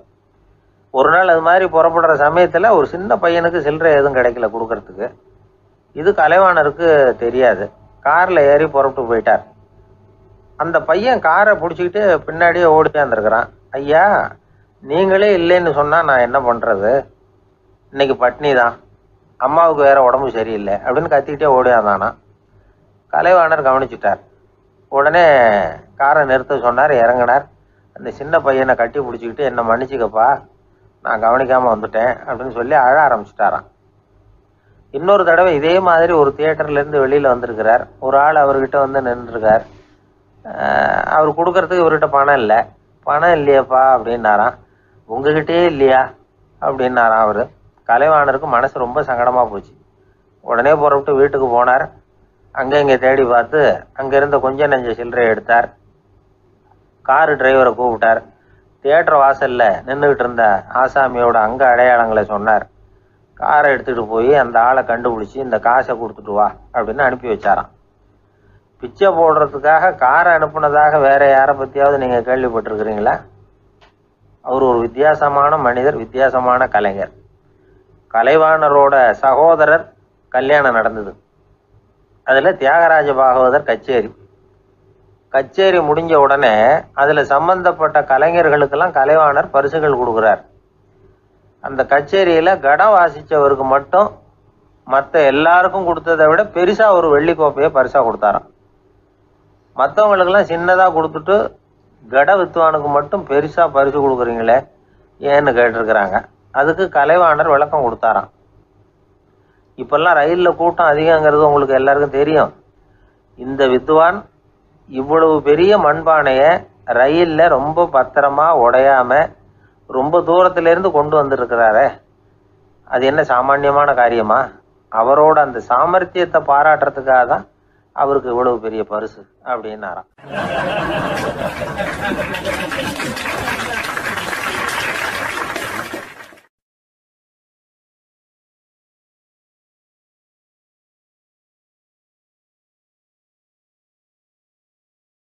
ஒரு அரசன், அவனுக்கு வயசாயிட்டுது. அதனாலேயே இந்த கவலை பயம் எல்லாமும் அதிகமாயிட்டுது. மரண பயம், ராத்திரியில் சரியாக தூங்க முடியல, இப்படி ஆயிட்டுது நிலைமை. அந்த அரசன் ஏற்கனவே எப்படின்னா போர்க்களங்களில் எத்தனையோ பேரை ஓட ஓட விரட்டியிருக்கிறான். இருந்தாலும் இப்போ அந்த துணிச்சல்லாம் எங்கேயோ போயிட்டுது. பேசாமல் படுத்துருக்கிறான். அப்படியே படுத்தாலும் தான் தூக்கம் வர மாட்டேங்குது. என்ன பண்ணலாம்னு யோசித்தான் இந்த மன்னன். உடனே எல்லா அமைச்சர்களையும் கூப்பிட்டான். எனக்கு வந்து நிம்மதி இல்லை, எதை நினச்சாலும் பயமாக இருக்குது, எனக்கு ஒரு ஆலோசனை சொல்லுங்க அப்படின்னா. என்ன ஆலோசனை வேணும் அப்படின்னு சொல்லி கேட்டாங்க. எனக்கு ஒரு நெருக்கடியான சந்தர்ப்பம் ஏற்பட்டு போச்சுன்னு வச்சுக்கோங்க. அந்த நேரத்தில் நீங்கள் யாருமே என் பக்கத்தில் இல்லை ஆலோசனை சொல்கிறதுக்கு அப்படின்னா, அந்த சமயத்தில் எனக்கு உபயோகப்படுற மாதிரி ஒரு வாசகம், பொன்மொழி ஏதாவது சொல்லுங்கள். அதை வந்து நான் என்னுடைய வைர மோதிரத்துக்கு அடியில் பதிச்சு வச்சுக்கிறேன் அப்படின்னார். தேவைப்படுறப்போ உதவும் அப்படிங்கிறதுனால. அவர் போட்டிருந்த மோதிரமும் அதுக்கு தகுந்த மாதிரியே திறந்து மூடுறது மாதிரி அமைஞ்சிருந்தது. ஏதாவது வாசகம் எழுதுனா உள்ற வச்சுக்கலாம், அதுக்கான வசதி அதில் இருந்தது. அமைச்சர்கள்லாம் யோசனை பண்ணாங்க. இது மாதிரி ராஜா கேட்குறாரு, என்ன வாசகம் அதாவது பொன்மொழி சொல்லலாம் அப்படின்னு எல்லாரும் யோசனை பண்ணாங்க. ஒருத்தருக்குமே சரியாக தோணலை, ஒரே குழப்பமாக இருந்தது. ஏன்னா நெருக்கடியான சமயத்தில் உபயோகப்படுறது மாதிரி ஒரு பொன்மொழி வேணும்னு சொல்லியிருக்கிறார். அப்படி இப்படி யோசித்து பார்த்தா ஒன்றுமே தோணலை. எல்லாரும் குழம்பிக்கிட்டு இருந்த நேரத்தில் ஒரு பெரியவர் அந்த பக்கமாக வந்தார். அவர் சொன்னார், நான் வேணும்னா அதுக்கு பொருத்தமாக ஒரு வாக்கியம் சொல்கிறேன், ஆனால் ஒரு நிபந்தனை. அதை யாரும் ரொம்ப ஆர்வம் காரணமாக அவசரப்பட்டு படிச்சிடக்கூடாது. அதை வந்து ரகசியமாக அந்த மோதிரத்துக்குள்ளே எழுதி வச்சுக்கணும். எப்போவாவது இக்கட்டில் மாட்டிக்கிற சமயத்தில் மட்டும் வேறு வழியே இல்லை அப்படிங்கிற நிலைமையில் மட்டும்தான் அதை திறந்து பார்க்கணும். அப்படி நீங்கள் இருக்கிறதா இருந்தால் நான் அதை சொல்கிறேன் அப்படின்னார் அந்த பெரியவர். சரின்னு ஒத்துக்கிட்டாங்க எல்லாரும். அதே மாதிரி அவர் ஒரு வாக்கியத்தை சொன்னார். அவர் சொன்ன வாக்கியத்தை ரகசியமாக மோதிரத்துக்குள்ளே பதிச்சு மூடியாச்சு. ராஜா அதை விரலில் மாட்டிக்கிட்டார். கொஞ்ச நாள் ஆச்சு. அந்த ராஜாவுக்கு ஒரு சோதனை வந்தது. என்ன சோதனைன்னா, அடுத்த நாட்டு மன்னன் படையெடுத்துக்கிட்டு வந்துட்டான். அவன் இவர்கிட்ட ஏற்கனவே தோற்று போனவன், ஒரு வெறியில் வந்திருக்கிறான். தோற்று போனவன் மறுபடியும் சண்டைக்கு வந்தால் எப்படி வருவானோ அப்படி வர்றான். ஒரு வெறியில் வந்தான், ஜெயிச்சுட்டான். என்னாச்சு இவரோட நிலைமைன்னா, நாட்டை இழந்துட்டார், எல்லாத்தையும் இழந்துட்டார். கடைசியாக ஒரு அடிபட்ட குதிரையில் ஏறி தப்பிச்சு போயிட்டார், வேறு வழி இல்லைன்னு. பின்னாடி துரத்திக்கிட்டு வராங்க. இவர் ஒரு மலை உச்சிக்கு போயிட்டார், அதுக்கும் அப்பால் போக முடியாது, ஏன்னா அந்த பக்கம் பயங்கர பள்ளம். உல்லாச பயணிகள் வந்து கண்டு கழிக்கிற இடம் அது. ஆனால் இவருக்கு அது சாவு பயணத்தின் வாசல், திரும்பவும் முடியாது, அவ்வளவு குறுகிய பாதை அது, வேறு வழியே இல்லை. இந்த நேரம் சூரிய ஒளி மோதிரத்தில் பட்டு மின்னிச்சு. உடனே இவருக்கு ஞாபகம் வந்தது. மோதிரத்தை திறந்து படிக்கிறார். அதில் இருந்த வாசகம், இந்த நிலையும் மாறிவிடும், this too will pass away. அவருக்கு ஒரு தைரியம் வந்தது. பின்னாடி வந்தவங்களும் திசை மாதிரி வேறு எங்கேயோ தேடி போயிட்டாங்க. அவங்க விரட்டிக்கிட்டு வரலன்னா இவ்வளவு அழகான ஒரு இடம் இருக்கிறதே எனக்கு தெரியாமல் போயிருக்குமேன்னு நினச்சார். இவ்வளவு அழகை ரசிக்கிறதுக்காக ஒரு நாட்டையே கூட இழக்கலாம்னு தோணுச்சு அவருக்கு. அமைதியாக அந்த அழகை ரசித்தார். எதிரிகள்லாம் எங்கேயோ போயிட்டாங்க. மன்னர் நாடு திரும்பினார். மறுபடியும் படைகளை திரட்டினார். கொஞ்ச நாளில் படை எடுத்துக்கிட்டு போனார். யாருக்கிட்ட தோற்று போனாரோ அவரையே வெற்றி கண்டு திரும்பி வர்றார்.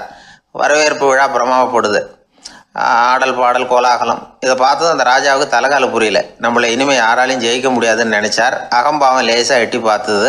இப்போ மறுபடியும் சூரிய ஒளிப்பட்டு மோதிரம் மின்னிச்சு. அதை திறந்து மறுபடியும் படிக்கிறார். இந்த நிலைமையும் மாறிவிடும், this too will pass away. அவ்வளவுதான், அவர் மனசு அடங்க ஆரம்பிச்சுட்டுது, ஆணவம் போயிட்டுது. இதிலேருந்து நாம் தெரிஞ்சுக்க வேண்டியது என்னென்னா, எந்த சூழ்நிலையிலையும் நாம் கவலைப்பட வேண்டியதில்லை. ஏன்னா இங்கே எதுவுமே நிரந்தரம் இல்லை. அந்த ராஜா மாதிரியே நம்ம ஆள் ஒருத்தன் ஒரு மோதிரம் போட்டிருந்தான், அதுக்குள்ளே அவன் எழுதி வச்சுருந்த வாசகம் எதுக்கும் கவலைப்படாதே அப்படிங்கிறது தான். ஒரு நாள் பயங்கரமான கவலையோடு உட்காந்துருந்தான். பக்கத்தில் இருந்தவங்க சொன்னாங்க, இது மாதிரி சந்தர்ப்பத்தில் தான் நீ உன் மோதிரத்தை திறந்து பார்க்கணும்னாங்க. இவனுக்கு கவலையோடு எரிச்சலும் சேர்ந்துக்கிட்டது. அது எப்படி முடியும், இப்போ திருட்டு போனது என்னோட அந்த மோதிரம் தானே அப்படின்னு சொல்லிவிட்டு தலையில் கை வச்சுட்டு உட்காந்துட்டான். இப்படிலாம் சொல்கிறது உண்டு. இருந்தாலும் நாம் எந்த சூழ்நிலையிலையும் கவலைப்பட வேண்டியதில்லை அப்படிங்கிற உண்மையை புரிஞ்சுக்கணும். அப்படி கவலையை வெல்றதுக்கான வழி தெரிஞ்சுட்டதுன்னா வாழ்க்கையில் வெற்றி நிச்சயம்.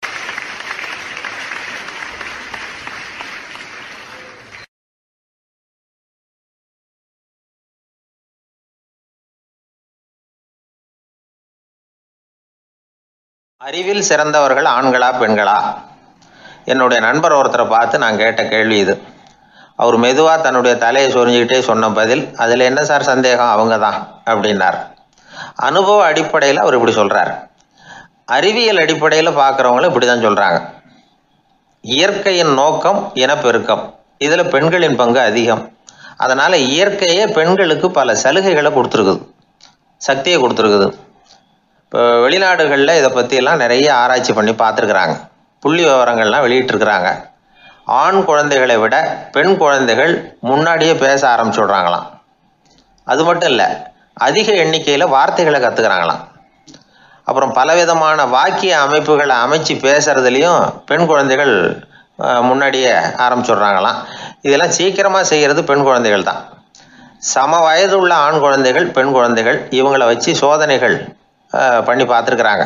அதாவது ஒரே வயசுள்ள ஆண் குழந்தை பெண் குழந்தை இதெல்லாம் வச்சு அவங்கக்கிட்ட ஒரே கேள்வியை பல விதமாக கேட்குறது, ஒரே செய்தியை வேறு வேறு கோணங்கள்லேருந்து விளக்கிறது, தவறு இல்லாமல் பேசுறது, வேகமாக படிக்கிறது, எழுதுறது, புரிஞ்சுக்கிறது, இப்படி இதை பற்றிலாம் எத்தனையோ சோதனைகள்லாம் செஞ்சு பார்த்துருக்குறாங்க.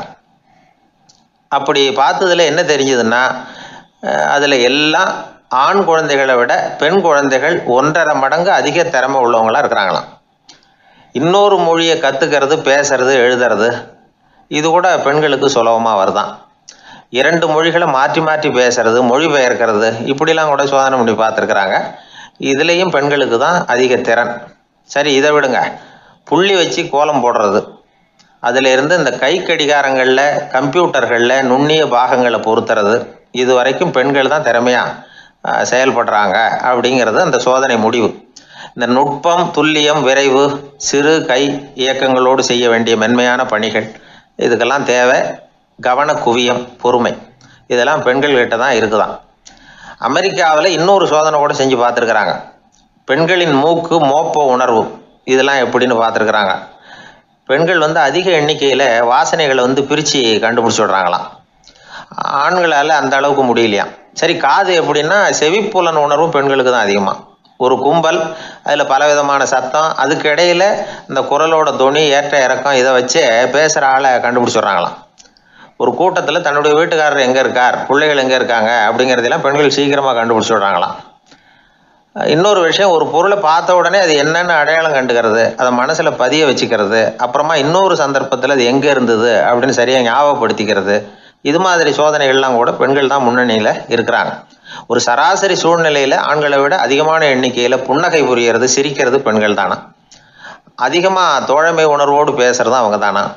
2 பெண்கள் பேசிகிட்டு இருக்கிறதையும் பாருங்கள், அதே மாதிரி 2 ஆண்கள் பேசிகிட்டு இருக்கிறதையும் பாருங்கள். ஆண்கள் ஒரு அடி தள்ளியே நின்று பேசிகிட்டு இருப்பாங்க. மருத்துவர்களை எடுத்துக்கொள்ளுங்கள், அதாவது சிரிச்ச முகத்தோட நோயாளிகள்கிட்ட பரிவோடு பேசுறதுல பெண் டாக்டர்கள் தான் அதிகம். இதுவரை சொல்லப்பட்டது எல்லாமே அறிவியல் பூர்வமான செய்திகள். அதனால் இளம் பெண்கள் வாழ்க்கையில் சோர்வடைய தேவையில்லை. இயற்கையே நமக்கு சாதகமாக